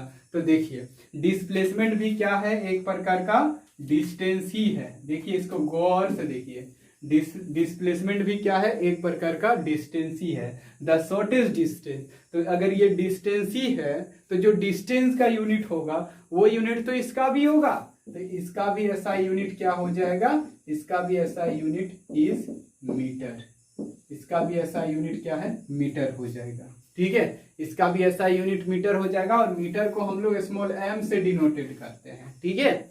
एक और बात क्या है कि देखिए इस बात को समझिए कि कोई भी अगर ऑब्जेक्ट या कोई भी लड़का हो या यानी कोई भी ऑब्जेक्ट, दुनिया का कोई भी ऑब्जेक्ट अगर वो चलना शुरू कर दिया है, अगर वो चल रहा यानी वो मोशन में है, तो डिस्टेंस कभी नहीं जीरो हो सकता है। लेकिन यानी पाथ, जैसे मान लेते हैं हम यहाँ गए, फिर उधर से घूमे, फिर यहाँ से गए हीरापुर, हीरापुर से फिर घर आ गए वापस, तो यहाँ पर जब वहां से यहाँ तक आने में हम एक पाथ का सहारा लेंगे, यानी एक रास्ता से होकर जाएंगे फिर उस रास्ता से आएंगे।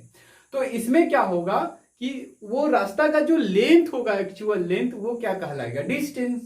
लेकिन अगर डिस्प्लेसमेंट का बात किया जाए तो ये जीरो हो सकता है। कैसे, जैसे ये यहां से गया यहाँ, फिर ये वापस यहां पर आ जाएगा, तो फाइनल पोजीशन और इनिशियल पोजीशन के बीच का डिस्टेंस कितना होगा।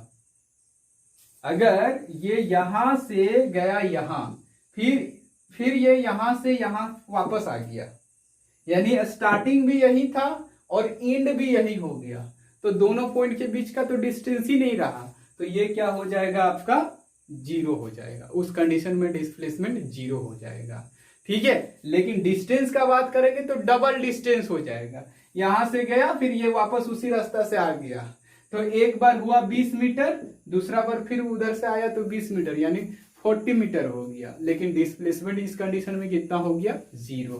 तो हम लोग यहां पर लिख सकते हैं it is a positive quantity, यानी एक पॉजिटिव क्वांटिटी है। इट नेवर बी जीरो, ये कभी जीरो नहीं हो सकता है। बट ये देखो, it may be negative, negative भी होता है, नेगेटिव, पॉजिटिव, पॉजिटिव और जीरो। ये नेगेटिव भी हो सकता है, पॉजिटिव भी हो सकता है और जीरो भी हो सकता है। नेगेटिव कब होगा ये चीज हम लोग आगे डिस्कस करेंगे, लेकिन जीरो कब होगा ये तो हम बता ही दिए। और पॉजिटिव कब होगा, जब ये यहां से इस डायरेक्शन में आएगा तो वो डिस्टेंस पॉजिटिव हो जाएगा, डिस्प्लेसमेंट पॉजिटिव हो जाएगा। नेगेटिव के बारे में हम लोग आगे डिस्कस करेंगे। नेगेटिव होना का मतलब क्या होता है कि उसका डायरेक्शन सिर्फ उल्टा होना। हम कहीं पर फोर्स लगाएंगे इस डायरेक्शन में, नॉर्थ डायरेक्शन में, और अगर उसका डिस्प्लेसमेंट साउथ डायरेक्शन में हो रहा है तो उस कंडीशन में वो होता है नेगेटिव डिस्प्लेसमेंट। वो हम लोग आगे डिस्कस करेंगे, ठीक है। अब यहां पर एक और बात, ये हो गया आपका डिस्प्लेसमेंट और ये हो गया आपका डिस्टेंस, ठीक है। तो मान के चलिए कि ये 20 मीटर है, तो ये कभी भी 20 मीटर नहीं होगा। ये डिस्टेंस, डिस्प्लेसमेंट, ये देखो ये रास्ता 20 मीटर आपको लग रहा है कि ये 20 मीटर होगा, ये कितना होगा, मान के चलिए कि 15 मीटर है, ठीक है। ये मान के चलिए 15 मीटर है। देखिए बढ़िया से समझिएगा, ये पाथ 1 हो गया, पाथ 1 जिसको हम लोग क्या बोलेंगे, डिस्टेंस। ये हो गया पाथ 2, ये क्या हो गया आपका डिस्प्लेसमेंट। तो यहां पर डिस्टेंस कितना है 20 मीटर और ये कितना, डिस्प्लेसमेंट कितना है 15 मीटर। मान के चलिए कि ये जो लड़का है इधर से ना जाके ये शॉर्ट वाला रास्ता में ही जाता, ये इसी रास्ता में जाता, ये वाला जो शॉर्टेस्ट डिस्टेंस है इसी में जाता, तो इस कंडीशन में इसका डिस्प्लेसमेंट भी उतना ही होता जितना डिस्टेंस है। यानी एक बात को समझिएगा, इसका मतलब यहां पर समझिएगा, किसी भी ऑब्जेक्ट का डिस्टेंस कभी भी डिस्प्लेसमेंट से कम नहीं होगा, वो या तो ज्यादा होगा, ठीक है, या तो डिस्टेंस क्या होगा, या तो ज्यादा होगा या उसका इक्वल होगा, लेकिन कम कभी भी नहीं होगा। तो अगर आपसे ये कहा जाए कि डिस्टेंस और डिस्प्लेसमेंट में क्या रिलेशन होता है, ठीक है, डिस्टेंस और डिस्प्लेसमेंट में क्या रिलेशन होता है, तो आप सीधा सीधा इसका हिसाब लगा दीजिएगा कि डिस्टेंस ऑलवेज ग्रेटर और इक्वल, डिस्टेंस ऑलवेज ग्रेटर और इक्वल टू डिस्प्लेसमेंट, यही हिसाब लग जाएगा इसका। डिस्प्लेसमेंट जो है डिस्टेंस से कभी ज्यादा नहीं हो सकता, हाँ लेकिन इक्वल हो सकता है। जैसे हम क्या बताएं, अगर ये सीधे रास्ता में ही चलता है, ये इसी रास्ता से होके जाता है, तो इस कंडीशन में डिस्टेंस और डिस्प्लेसमेंट इक्वल हो जाएगा, ठीक है। बाकी कोई ऐसा कंडीशन नहीं है जिसमें डिस्टेंस कम होगा डिस्प्लेसमेंट ज्यादा होगा, ठीक है।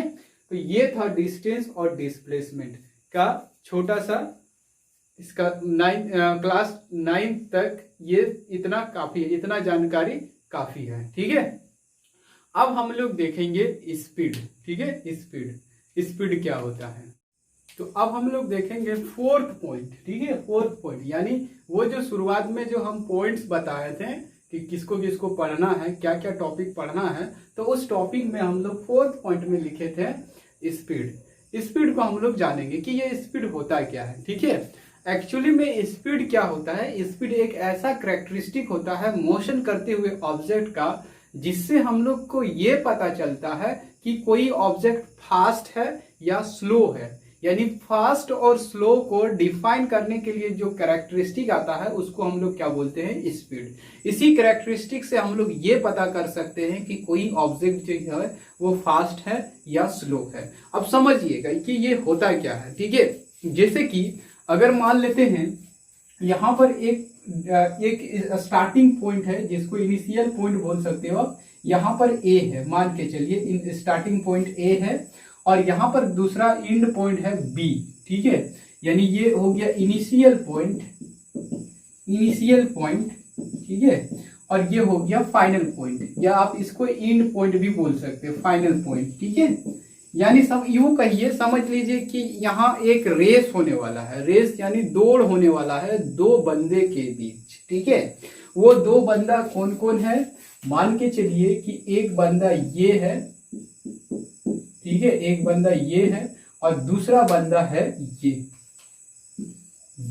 तो ये चीज आप देखे होंगे जब भी कहीं एथलीट्स होता है तो वहां पर क्या होता है, इस तरह से दौड़ होता है, यानी रेस होता है, रेसिंग होता है। अब इसके बीच जो है, मान लेते हैं ये जो डिस्टेंस है ये 100 मीटर का है, तो 100 मीटर का आप रेस देखे होंगे, ठीक है। और 100 मीटर का रेस में जो है सबसे तेज दौड़ने वाला, यानी वर्ल्ड रिकॉर्ड जो किया है वो कितना का है, कुछ 9 पॉइंट समथिंग कुछ सेकेंड का है, ठीक है, जो बोल्ट ने किया है, ठीक है। फिर वो सब बात अलग है। यहाँ पर देखिए, तो मान के चलिए कि यहाँ पर जो है दो बंदा है, एक हो गया एक्स और एक हो गया वाई, ठीक है, एक्स और वाई, ये दोनों एक साथ दौड़ना शुरू किया, यानी दोनों का दौड़ने का टाइमिंग एक ही, स्टार्टिंग टाइमिंग एक ही था। वो कितना था, t1 इक्वल टू 0 सेकेंड था यहां से, ठीक है। यहां से दोनों ही चलना शुरू किया, दौड़ना शुरू किया, लेकिन ये जो है यहां पर दोनों ही फिर पहुंचा, यहां पर दोनों पहुंचा, ये भी पहुंचा, रेड वाला भी पहुंचा और ब्लू वाला भी पहुंचा। रेड यानी वाई और ब्लू का मतलब एक्स से है, ये वाई वाला हो गया और दूसरा क्या हो गया, यहां पर एक्स हो गया, ठीक है। दोनों ही अपना ये फाइनल पॉइंट पर पहुंचा, ठीक है। लेकिन ये जो वाई है, ये यहां से यहां तक आने में, इसको यहां से यहां तक आने में मान लेते हैं 10 सेकेंड लगा, ठीक है। और ये वाई एक्स को यहां से यहां तक आने में 11 सेकेंड लगा, ठीक है। तो जब यहां से यहां तक एक को आने में 10 सेकेंड लगा, दूसरा को 11 सेकेंड में 11 सेकेंड लगा, तो इस तरह का जब हम लोग घटना देखते हैं तो यहां से हम लोग ऑटोमेटिक पता कर लेते हैं कि कौन स्पीड, कौन फास्ट आया और कौन स्लो आया। तो यहां पर इस डेटा को हम लोग देख के बोल सकते हैं कि ये जो y है, एक्स के कंपैरिजन में फास्टली मूव किया। ठीक है, अब यहां पर समझिएगा, ये फास्टली मूव किया इसका मतलब इसके पास कौन सा ऐसा क्वांटिटी था जो एक्स के कंपेयर में उसके पास वो चीज ज्यादा था। ठीक है, फिर से समझिए, कुछ तो ज्यादा होगा ये रेड वाले के पास जिसके कारण इससे फास्ट आया, और कुछ तो ब्लू वाले के पास उससे कम होगा जिसके कारण वो उससे स्लो आया, यानी कम टाइम में पहुंचा। तो इस चीज को डिफाइन करने के लिए, समझने के लिए यहां पर एक और क्वांटिटी का इंट्रोड्यूस किया जाता है जिसको हम लोग बोलते हैं स्पीड। स्पीड का मतलब क्या होता है? स्पीड का मतलब क्या होता है कि हम लोग यहां पर देखते हैं कि ये 1 सेकंड में कितना दूरी जा रहा है, यानी कितना डिस्टेंस ट्रेवल कर रहा है, और ये 1 सेकंड में कितना डिस्टेंस ट्रेवल कर रहा है। तो 1 सेकंड में जो ज्यादा डिस्टेंस ट्रेवल कर रहा है इसका मतलब वो फास्टली मूव कर रहा है, और 1 सेकंड में जो कम डिस्टेंस ट्रेवल कर रहा है इसका मतलब वो उसके कंपेयर में स्लो मूव कर रहा है। ठीक है, तो स्पीड का मतलब क्या होता है? पर यूनिट टाइम पर जो जितना डिस्टेंस ट्रेवल करता है वही कहलाता है स्पीड, यानी डिस्टेंस कवर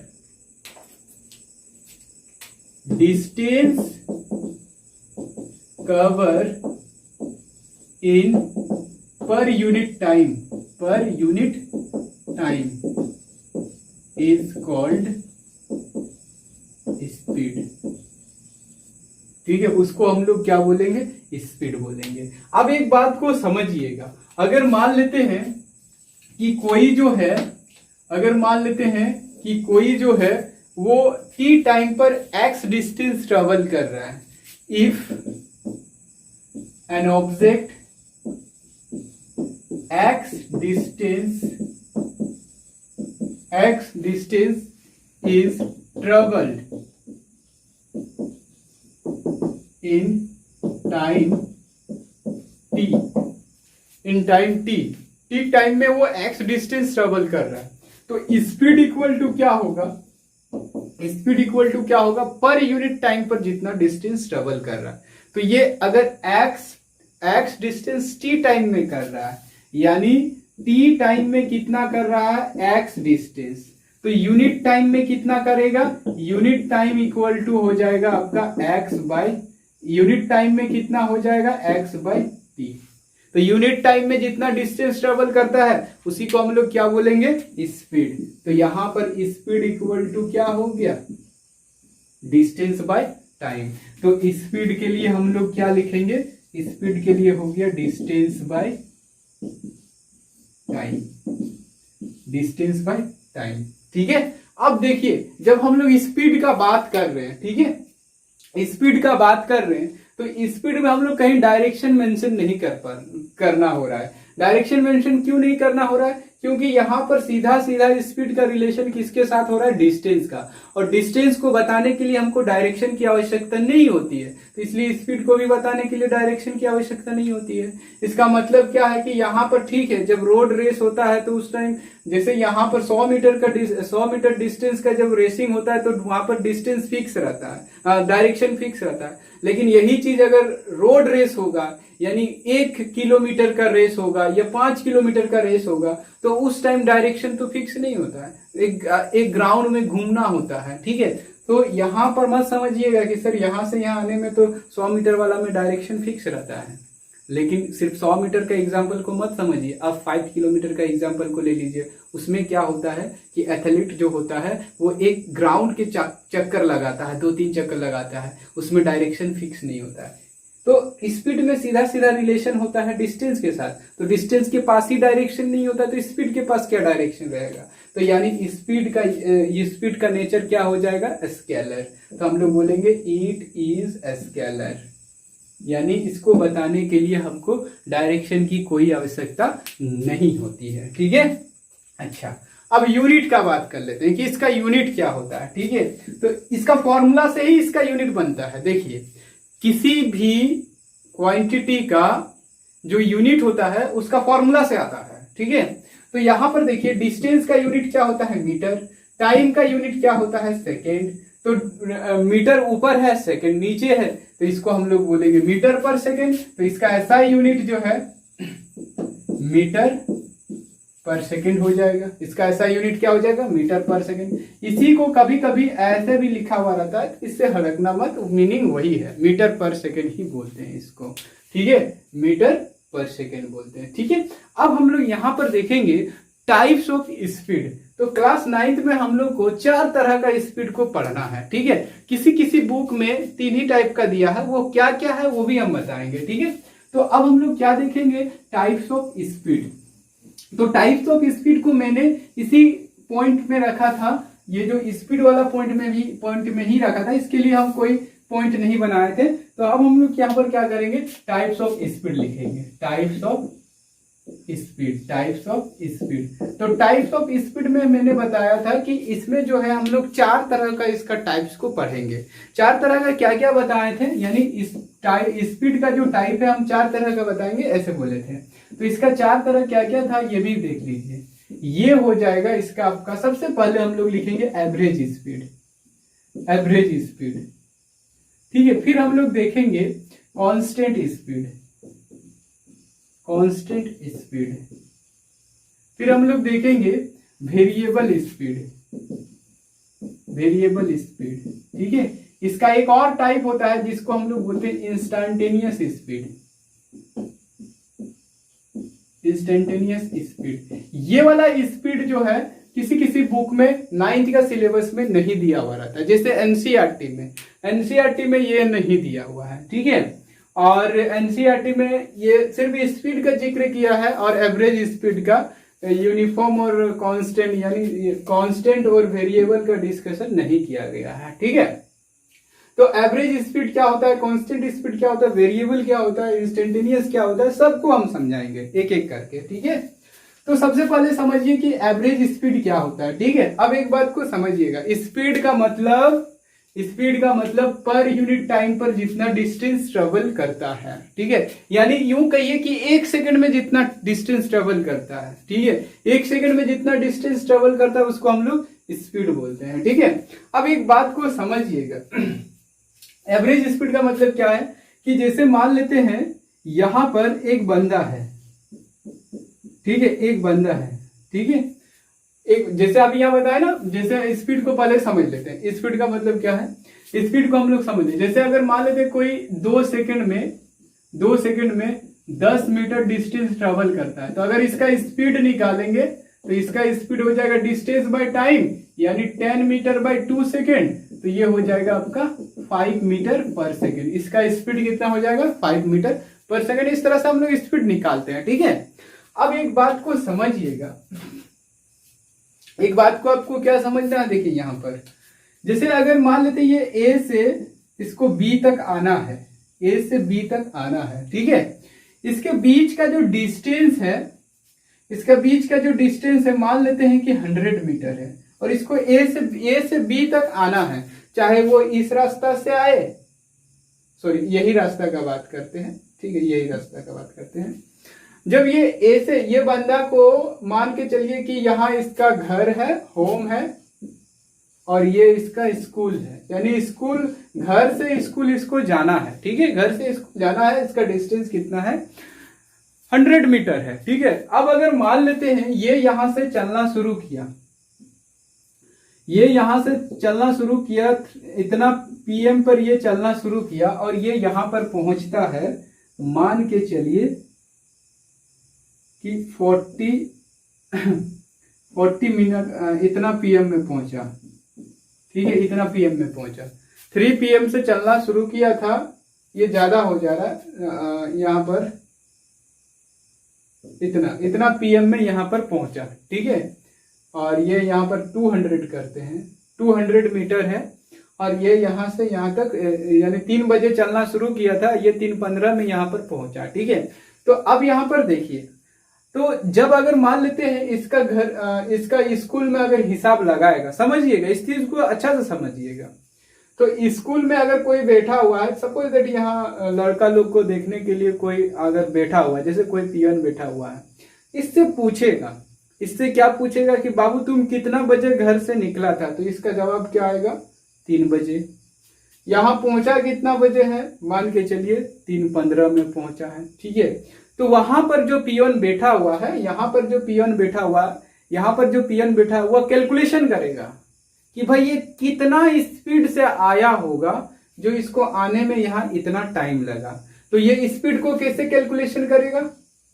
स्पीड को कैलकुलेशन करेगा 200 मीटर को डिवाइड करेगा सीधा सीधा इसके बीच का अंतराल को, यानी इंटरवल को, यानी 15 मिनट को। तो इसमें जो आएगा मान के चलिए कि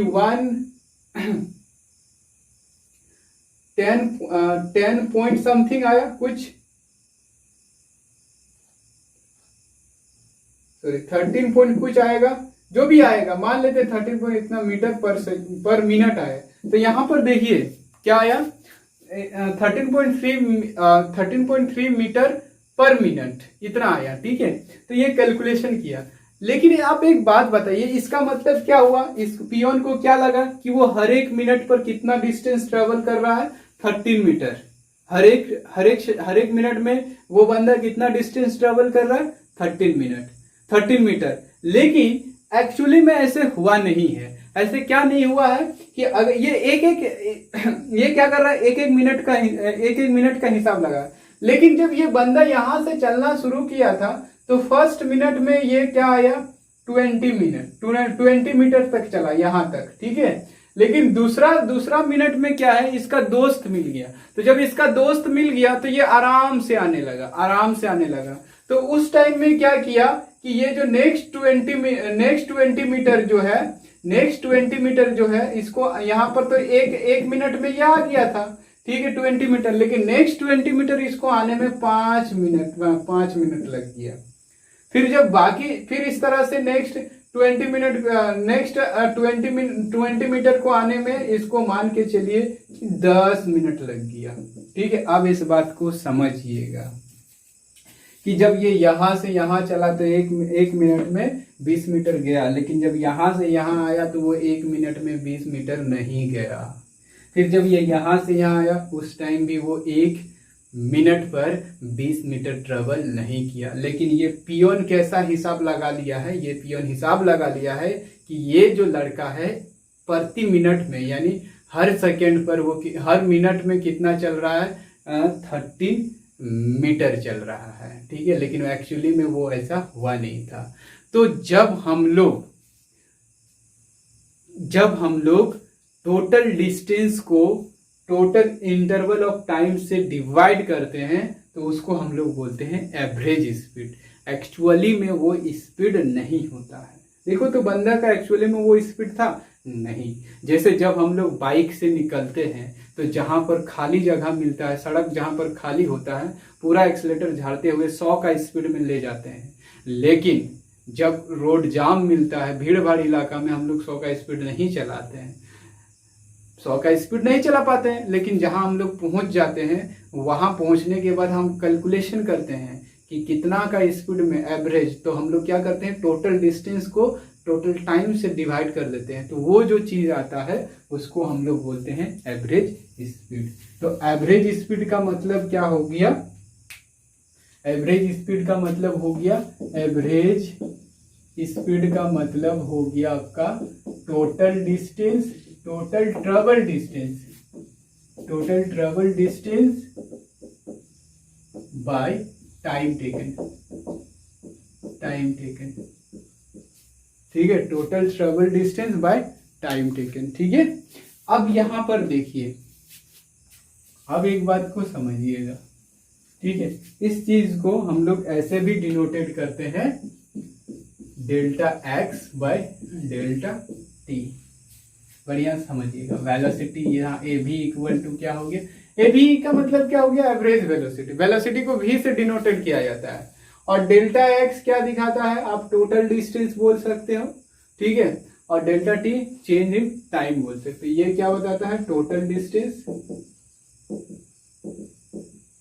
और ये क्या हो जाएगा आपका? चेंज इन टाइम, या इसको क्या बोल सकते हैं आप? टाइम इंटरवल, या आप इसको क्या बोल सकते हो? Time interval. ठीक है, तो ये हो जाता है। ठीक है, अब ये बात समझ में आ गया, एग्जांपल के साथ समझ में आ गया। अब हम लोग देखेंगे कांस्टेंट स्पीड। ठीक है, कांस्टेंट स्पीड, कांस्टेंट स्पीड क्या होता है?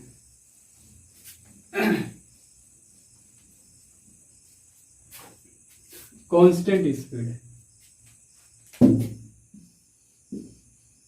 कांस्टेंट स्पीड, कांस्टेंट स्पीड क्या होता है? तो कांस्टेंट स्पीड का मतलब क्या है? सीधा सीधा इसका रिलेशन किससे हो जा रहा है कि अगर मान लेते हैं कि कोई object equal distance equal time में ट्रेवल कर रहा है, तो उसका स्पीड हर एक सेकंड पर जिसका स्पीड सेम हो, हर एक सेकंड पर जिसका स्पीड सेम हो, उसको हम लोग क्या बोलेंगे? कांस्टेंट स्पीड पर मूविंग कर रहा है। ठीक है, यानी हम लोग बोल सकते हैं if an object equal distances travel in equal interval of time,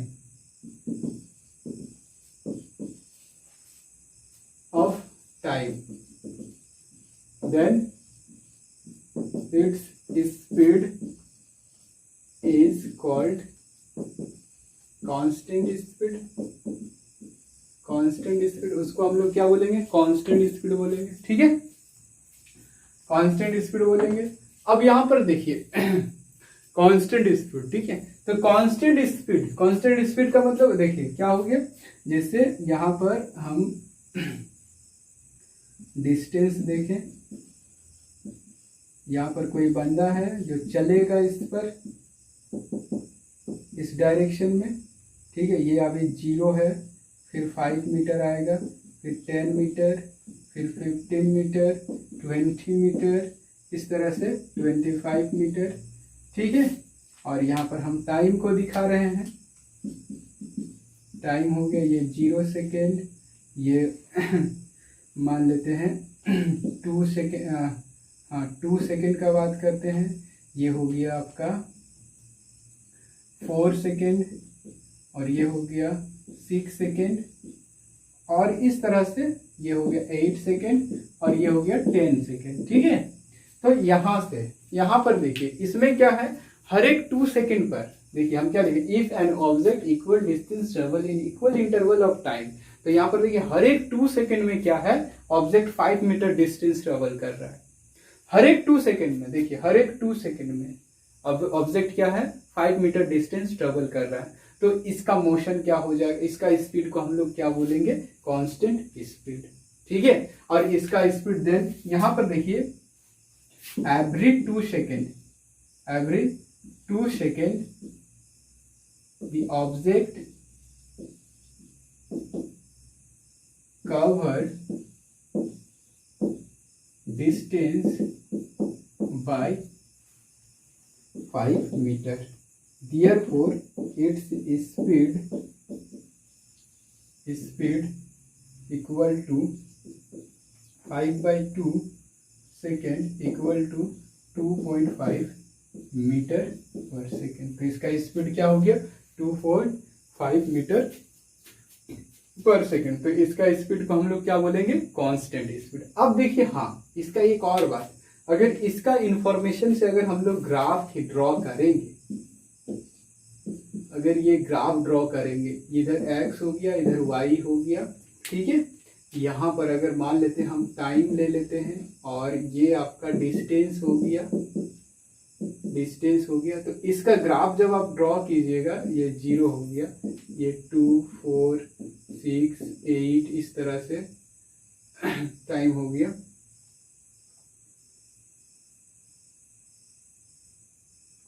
और यहाँ पर हो गया आपका, मान के चलिए ये हो गया आपका 5 मीटर हो गया, ये आपका हो गया, फिर ये आपका हो गया, कितना हो गया? 10 मीटर हो गया, ये 15 हो गया, इस तरह से। अब इसका जब हम लोग मैच करेंगे तो क्या होगा? आपको एक स्ट्रेट लाइन मिलेगा। ठीक है, आपको क्या है, क्या मिलेगा? एक स्ट्रेट लाइन मिलेगा। तो इसका मतलब ये हो गया for constant speed, for constant speed. ठीक है, the graph will be a straight line. Graph क्या हो जाएगा, एक स्ट्रेट लाइन होगा, ठीक है। कांस्टेंट स्पीड के लिए ग्राफ क्या हो जाएगा, स्ट्रेट लाइन होगा, ठीक है। अब यहां पर देखिए एक बात को समझिए अब अगर मान लेते हैं यही चीज अगर हम लोग वेरिएबल स्पीड का बात करेंगे, ठीक है, तो वेरिएबल स्पीड का अगर बात करेंगे तो वेरिएबल स्पीड में क्या होता है, देखिए समझिएगा। तो कांस्टेंट को हम मिटा के क्या लिखते हैं, वेरिएबल स्पीड, इसको लिखते हैं वेरिएबल स्पीड। वेरिएबल नाम से ही इसका समझ में आ जाता है कि इक्वल इंटरवल ऑफ टाइम में अनइक्वल डिस्टेंस ट्रेवल करेगा। इसका मतलब यह भैया, if an object unequal distances travel in equal interval of time, then its motion, then its speed is called variable speed, variable speed।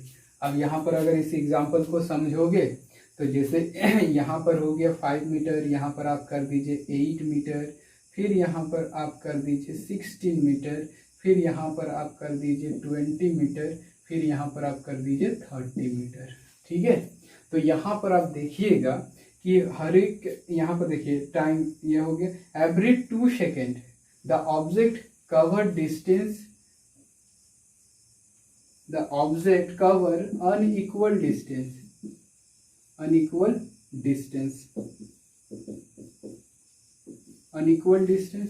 तो यहाँ पर अगर आप स्पीड निकालिएगा इस जगह पर, तो यहाँ पर देखिए इसका 2 सेकंड में यहाँ पर 2.5 मीटर पर सेकंड हुआ। नेक्स्ट 2 सेकंड में 3/2 कीजिएगा तो 1.5 हो जाएगा, 1.5 हो जाएगा। नेक्स्ट में कीजिएगा तो 8/2 कीजिएगा तो ये 4 मीटर पर सेकंड हो जाएगा। फिर यहाँ पर देखिए, यहाँ पर क्या हो जाएगा, 2 मीटर पर सेकंड हो जाएगा। फिर यहाँ से बात करेंगे तो ये हो जाएगा आपका 5 मीटर पर सेकंड। यानी स्पीड देखिए यहाँ पर क्या हो रहा है, पहले में ज़्यादा था, फिर कम हो गया, फिर ज़्यादा हो गया, फिर कम हो गया, फिर अचानक बढ़ गया। तो इस तरह का स्पीड को हम लोग क्या बोलते हैं, वेरिएबल स्पीड। तो वेरिएबल स्पीड का मतलब क्या होता है, उसमें अनइक्वल डिस्टेंस ट्रेवल किया जाता है। तो देखो जब कोई ऑब्जेक्ट का वेरिएबल स्पीड होता है तो उसी टाइम क्या है, हम लोग उसका फाइनल स्पीड निकालने के लिए क्या करते हैं ना, एवरेज स्पीड का फॉर्मूला लेते हैं। उसमें हम लोग क्या करते हैं, टोटल डिस्टेंस को टोटल टाइम से डिवाइड कर देते हैं तो एक एवरेज निकल जाता है, ठीक है। उससे हम लोग को पता मान लेते हैं कि अप्रोक्सीमेटली कि हर एक सेकेंड में वो इतना डिस्टेंस ट्रेवल किया होगा, वो अप्रोक्सीमेट होता है। एवरेज मेथड सबसे फालतू मेथड होता है। एवरेज निकालना मतलब धोखा खा जाना, ठीक है। प्रैक्टिकल लाइफ में धोखा खाना होता है एवरेज निकालना। फिर उसको बात करेंगे नेक्स्ट जब कभी मैथ पढ़ेंगे तब। तो इसका अगर हम लोग ग्राफ देखेंगे तो इसका जब ग्राफ बनाएंगे ना, इसका जब ग्राफ बनाएंगे ये वेरिएबल स्पीड का जब ग्राफ बनाएंगे ना, तो वो ऐसे मतलब कर्व मिल सकता है ना, क्या मिलेगा, कर्व मिलेगा। कोई गारंटी नहीं है कि इसी तरह कर्व मिलेगा हर एक बार, वो कर्व कुछ भी हो सकता है, ठीक है। वो कर्व डाउन भी मार सकता है, जैसे कि यहाँ से देखिए स्पीड बढ़ रहा था तो ऐसे था, फिर वो स्पीड घटा तो यहाँ पर क्या होगा, स्पीड ऐसे हो जाएगा, फिर अचानक बढ़ा तो ऐसे होगा, फिर बढ़ा अचानक, तो उस तरह से कर्व। यानी ये वेरिएबल स्पीड के लिए क्या होता है, graph for variable speed, variable speed will be a curve. क्या होगा, एक कर्व होगा। वेरिएबल स्पीड के लिए जो ग्राफ यूज करेंगे वो क्या, एक आपको क्या मिलेगा, कर्व मिलेगा। तो अगर मान लेते हैं कहीं ग्राफ दिया हुआ है स्पीड के लिए और उसका जो आया है वो कर्व जो आया है वो एक टेढ़ी मेढ़ी लाइन आया है, तो हम लोग बोलेंगे कि इसमें जो है ऑब्जेक्ट जो है वेरिएबल स्पीड में है, ठीक है। और वही एक स्ट्रेट लाइन आता है तो हम लोग बोलेंगे ऑब्जेक्ट जो है वो यूनिफॉर्म यानी कांस्टेंट स्पीड में है, ठीक है। और वेरिएबल स्पीड के कंडीशन में जो हम लोग स्पीड कैलकुलेशन के लिए जो मेथड यूज करते हैं वो कहलाता है आपका एवरेज स्पीड। एवरेज स्पीड में क्या करते हैं, टोटल डिस्टेंस को टोटल टाइम टेकन से डिवाइड कर देते हैं तो हमको एवरेज डिस्टेंस एवरेज स्पीड मिल जाता है। अब जो हम लोग बात करेंगे स्पीड का फोर्थ टाइप, जिसको हम लोग बोलेंगे इंस्टेंटेनियस स्पीड, ठीक है।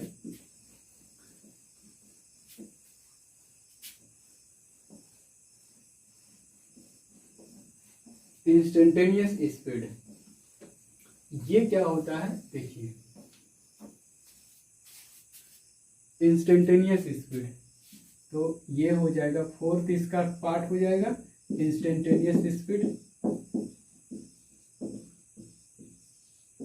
इंस्टेंटेनियस स्पीड, ये क्या होता है इंस्टेंटेनियस स्पीड? देखिए इंस्टेंटेनियस स्पीड को समझिए। इंस्टेंट ऑफ टाइम का मतलब होता है बहुत छोटा सा टाइम। इंस्टेंट ऑफ टाइम का मतलब क्या होता है? बहुत छोटा सा टाइम। बहुत छोटा सा टाइम का मतलब इस फॉर्मूला का समझिए, इस फॉर्मूला को समझिए कि ये ए भी इक्वल टू हम लोग क्या देखें, delta X by delta T. तो for very small interval of time, very small interval of time, यानी very small interval of time का मतलब क्या है? टाइम एकदम, टाइम में जो चेंजिंग हो रहा है एकदम जीरो के बराबर, यानी नहीं के बराबर। एक पल ऐसे देखें फिर तुरंत देखें, तो यहाँ पर क्या होगा, इसको हम लोग बोलेंगे टाइम जो चेंजिंग हो रहा है वो टेंस टू जीरो, यानी बहुत छोटा टाइम के लिए, वेरी स्मॉल टाइम के लिए। तब जो है, तब हम लोग इस वेलोसिटी का, यानी उस कंडीशन में बहुत छोटा टाइम के लिए जो हम लोग स्पीड निकालेंगे, उस स्पीड को हम लोग क्या बोलेंगे? Instantaneous speed. ठीक है, तो यहाँ पर हम लोग लिखेंगे the speed for any instant of time, instant of time is called instantaneous speed. उसी को हम लोग बोलते हैं इंस्टेंटेनियस स्पीड। और इंस्टेंटेनियस स्पीड के लिए जो हम लोग फॉर्मूला यूज करते हैं वो डी एस या डी एक्स बोलिए by D T. D x का मतलब क्या होता है, डी टी का मतलब क्या होता है? कभी कभी आपको ये डी एस मिल सकता है और डी टी मिल सकता है। तो यहाँ पर डी एस बोलिए या डी, ये क्या होता है? ये रिप्रेजेंट करता है स्मॉल डिस्टेंस, स्मॉल डिस्टेंस, और ये रिप्रेजेंट करता है स्मॉल टाइम, ये रिप्रेजेंट करता है स्मॉल टाइम। ठीक है, ये रिप्रेजेंट। अब यहाँ पर देखिए, यहाँ पर जो डिस्टेंस होगा और टाइम जो होगा वो बड़ा बड़ा होगा, लेकिन यहाँ पर जो डिस्टेंस और टाइम होगा वो छोटा छोटा होगा। तो दोनों ही कंडीशन में हम लोग इससे रिप्रेजेंट तो नहीं कर सकते हैं। छोटा के लिए तो अलग यूज करेंगे, तो उसके लिए छोटा क्वांटिटी का जो दिखाने के लिए जो यूज किया जाता है वो उसके आगे डी लगा दिया जाता है। तो यहाँ पर डिस्टेंस कम है यानी छोटा है, इसलिए इसके आगे छोटा। डिस्टेंस कम क्यों है? क्योंकि टाइम अगर कम बात करेंगे तो डिस्टेंस भी तो कम ही होगा। सिंपल है। अगर 1 सेकेंड में कोई 10 metre distance travel 2 metre distance travel कर रहा है, तो अगर हम लोग 0.5 सेकेंड का बात करेंगे, 5 उसका आधा करेगा ना, 2 का आधा 1 मीटर करेगा डिस्टेंस ट्रेवल, और टाइम को और छोटा करेंगे ना तो डिस्टेंस भी क्या हो जाएगा? और कम हो जाएगा। तो यहाँ तो टाइम तो जीरो के करीब ले रहे हैं, अप्रोक्सीमेट, टेंस टू जीरो। इसको हम लोग पढ़ते हैं टेंस टू जीरो, इसको पढ़ते हैं tends to zero, tends to zero. अगर हिंदी में इसको समझोगे तो जीरो के करीब, लेकिन जीरो नहीं। ठीक है, इसके बारे में कभी हम डिटेल बताएंगे कि इसका मतलब क्या होता है। टेंस टू जीरो का मतलब प्रैक्टिकल लाइफ में इसको क्या समझते हैं। तो ये हो गया आपका इंस्टेंटेनियस स्पीड, और आपका एवरेज स्पीड भी हो गया, यूनिफॉर्म भी हो गया, नॉन यूनिफॉर्म भी हो गया, वेरिएबल भी हो गया, इंस्टेंटेनियस भी हो गया।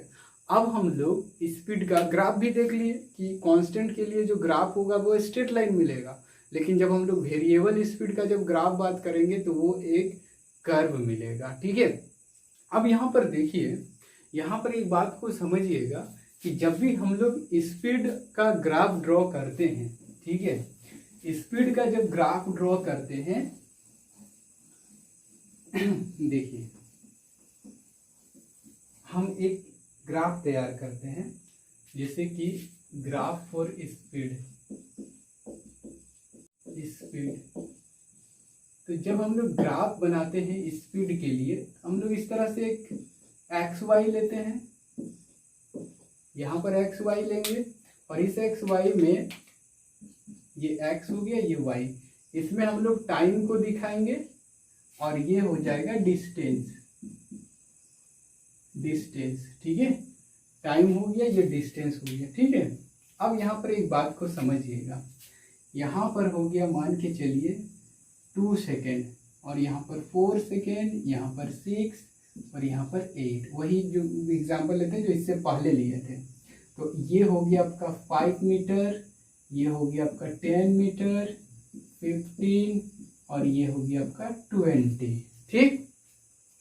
तो अब अगर मान लेते हैं, देखिए बात को समझिएगा, अगर मान लेते हैं कि कोई बंदा जो है इसका, देखिए यहाँ से यहाँ, वही वो जो एग्जाम्पल लिए थे, वो जो चार्ट बनाए थे उसी से देखते थे। तो वहाँ पर हमको इस तरह से एक स्ट्रेट लाइन मिला था, स्ट्रेट लाइन मिला था। वहाँ पर क्या था कि 5 मीटर का डिस्टेंस ट्रेवल कर रहा था 2 सेकेंड में, फिर 10 मीटर का डिस्टेंस ट्रेवल कर रहा था आपका 4 सेकेंड में, फिर 15 का कर रहा था आपका 6 में, और 20 का कर रहा था आपका 8 में। इस तरह से था, ठीक है, इस तरह से ग्राफ था, ठीक है, इस तरह से ग्राफ था। अब एक बात को समझिएगा, ठीक है, जैसे कि अगर मान लेते हैं हम यहाँ पर सपोज दैट कि यहाँ से यहाँ तक का स्पीड निकालते हैं, तो स्पीड देखिए, ये वाला इसका नामिंग करते हैं ए, यहाँ पर ओ, ए और ये B. Speed of the object at time equal to 8 second, 8 second, ठीक है। तो आप क्या कीजिएगा, 8 सेकेंड का जब बात कीजिएगा तो यहाँ पर स्पीड इक्वल टू, देखिएगा ग्राफ को देखिएगा, ग्राफ को देखिएगा कि 8 सेकेंड पर कहाँ से कहाँ मैच हो रहा है, ठीक है। 8 सेकेंड में हम लोग क्या देखेंगे कि कहाँ से कहाँ मैच हो रहा है। तो यहाँ पर देख रहे हैं, जब 8 सेकेंड का बात कर रहा है तो ये कहाँ पर जा रहा है, 20 पर। तो यहाँ पर लिखेंगे 20 मीटर बाय 8 सेकेंड करेंगे। लेकिन अब एक बात को समझिएगा, ठीक है, यहाँ पर एक बात को समझिएगा कि जब हम लोग ये 20 का बात करेंगे,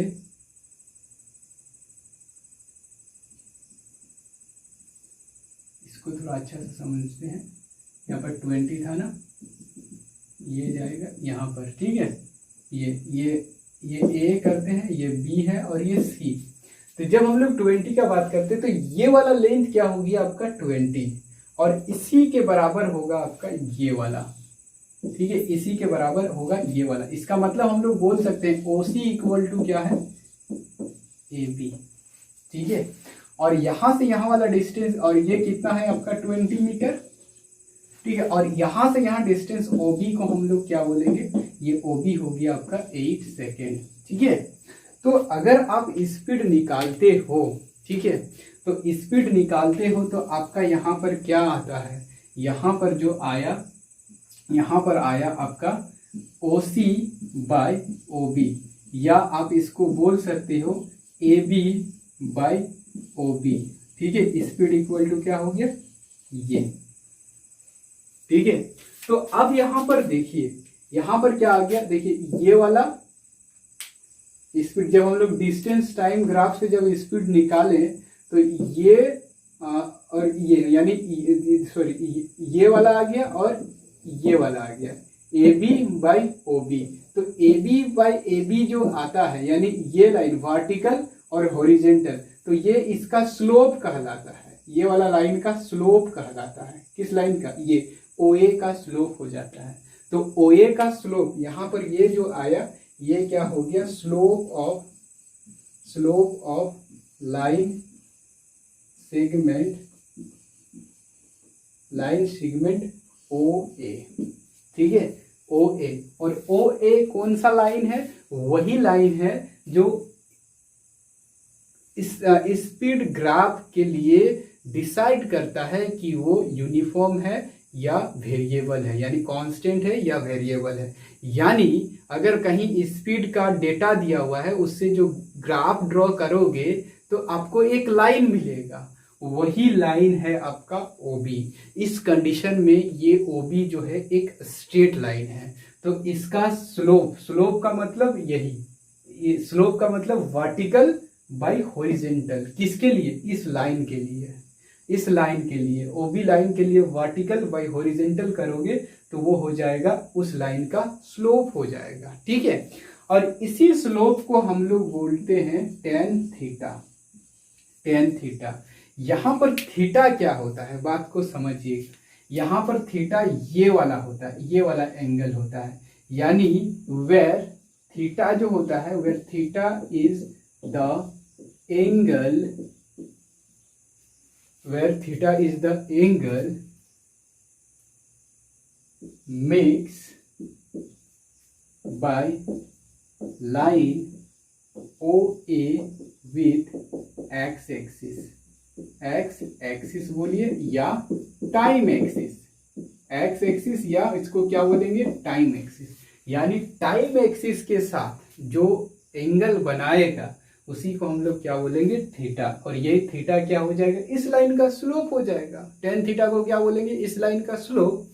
अब एक बात को समझिएगा कि अगर कहीं ग्राफ दिया हुआ है इस तरह से, ठीक है, या बहुत ही इस तरह से क्वेश्चन आता है, ये x हो गया, ये y हो गया, ये टाइम हो गया, और यहाँ पर डिस्टेंस दिया है, और यहाँ पर देखिए यहाँ पर दो बंदा है, एक बंदा का स्पीड का ग्राफ ये दिया है और दूसरा का स्पीड का ग्राफ ये दिया है, b है, ठीक है। एक बंदा के लिए ये ग्राफ दिया है और एक दूसरा बंदा के लिए ये ग्राफ दिया है। अब आपसे पूछेगा, इस तरह का ग्राफ दिया हुआ रहेगा और आपसे पूछेगा कि किस ऑब्जेक्ट का स्पीड ज्यादा है और किस ऑब्जेक्ट का स्पीड कम है, और कितना टाइम के बाद ये दोनों एक जगह पर मिलेगा। जाहिर सी बात है कि अगर एक का स्पीड, जैसे आगे जो चलना शुरू किया है उसका स्पीड अगर कम है और पीछे जो चलना शुरू करेगा उसका स्पीड अगर ज्यादा है, तो कहीं ना कहीं दोनों जन आके मिलेगा। तो यानी दोनों का मीटिंग टाइम क्या होगा, और क्या पूछेगा कि कितना बजे मिलेगा या ये कितना टाइम पर मिलेगा, और दोनों में से स्पीड किसका है। तो देखिए बहुत सिंपल है, बहुत सिंपल क्या है, देखिए बहुत सिंपल क्या है कि यहां पर देखिए ए जिसका एंगल एक्स एक्सिस के साथ जिसका एंगल ज्यादा बनेगा उसका स्पीड ज्यादा होगा, क्योंकि स्पीड किस क्या बताता है, स्लोप, और स्लोप क्या बताता है, टेन थीटा। तो टेन थीटा का मतलब क्या हुआ कि जिसका एंगल ज्यादा होगा टेन थीटा का वैल्यू उसी का ज्यादा होगा। अगर एंगल ज्यादा हुआ तो टेन थीटा का वैल्यू ज्यादा होगा, और टेन थीटा का वैल्यू ज्यादा हुआ तो स्पीड ज्यादा होगा। तो यहां पर देखिए एक्स एक्सिस के साथ कौन कितना एंगल बनाता है। तो ऐसे अगर हम लोग दो हॉरिजॉन्टल लाइन खींचते हैं, ठीक है, एक ये बी वाले के लिए और एक ए वाले के लिए, तो बी वाला जो है यहाँ पर थीटा 1 एंगल बना रहा है और ए वाला जो है यहाँ पर थीटा 2 एंगल बना रहा है। तो अब बताइए थीटा 1 ज्यादा है कि थीटा 2 ज्यादा है। तो देखने से ही पता चल रहा है कि थीटा 1 ग्रेटर देन थीटा 2। अगर थीटा 1 ग्रेटर देन थीटा 2 है तो इसका टेन थीटा 1 जो है ग्रेटर देन होगा टेन थीटा 2। तो इसका जो स्पीड है यानी v1 जो है vb जो है ग्रेटर देन हो जाएगा va, यानी b का जो स्पीड है a का स्पीड से ज्यादा होगा, और ज्यादा होगा, ठीक है, देख लीजिए ग्राफ से। तो जिसका एंगल ज्यादा बनेगा उसका स्पीड ज्यादा होगा। अब यहाँ पर थर्ड क्वेश्चन क्या है कि कितना टाइम में मिलेगा, है ना। तो यहाँ पर जो इंटरसेक्शन पॉइंट है ना, यही पॉइंट हुआ उसका मिलने का टाइम। तो अगर आप यहां से अगर ऐसे करके वर्टिकल डाउन मारोगे तो यहाँ पर टाइम एक्सिस पर पहुंचोगे। जैसे सपोज दैट यहाँ पर 2 सेकंड पर आप आ गए, और यहां से इधर जब करोगे तो यहाँ पर सपोज दैट कि ये 20 मीटर आ गया, सपोज दैट ऐसे मान लेते हैं। तो यहां से आपको ये समझ में आ जाना चाहिए कि 2 सेकंड के बाद दोनों मिल जाएगा ए और बी, और उस टाइम पर वो डिस्टेंस कितना होगा, 20 मीटर होगा। तो इस तरह का सवाल देखने के लिए मिलता है। और खास करके जैसे आप कोई कॉम्पिटिटिव एग्जाम दोगे, जैसे पॉलिटेक्निक हो गया, एनटीएस हो गया, कुछ भी एग्जाम दोगे 9th लेवल का, 9th और 10th लेवल का, ठीक है, रेलवे हो गया, कुछ भी एग्जाम आप 9th और 10th लेवल का सिलेबस से दे रहे हो तो इस तरह का क्वेश्चन ज्यादा देखने के लिए मिलता है, ठीक है। तो हमको लगता है कि ये स्पीड क्लियर हो गया होगा कि स्पीड का किस तरह से होता है, ठीक है। तो इसका हम लोग लास्ट में इसका एनसीईआरटी का न्यूमेरिकल भी देखेंगे, ठीक है, एनसीईआरटी का न्यूमेरिकल भी देख लेंगे। अभी सिर्फ कंसेप्ट को समझिए। न्यूमेरिकल पार्ट तो हम, अगर आप कंसेप्ट सही रहेगा आपका तो न्यूमेरिकल हम लोग बना सकते हैं, ठीक है, ऐसा बात नहीं। और कंसेप्ट ही आपका सही नहीं है, सिर्फ फॉर्मूला याद करके आए हो तो आपका फिजिक्स का न्यूमेरिकल बनना मुश्किल है, ठीक है। तो इसलिए ये स्पीड हो गया। अब हम लोग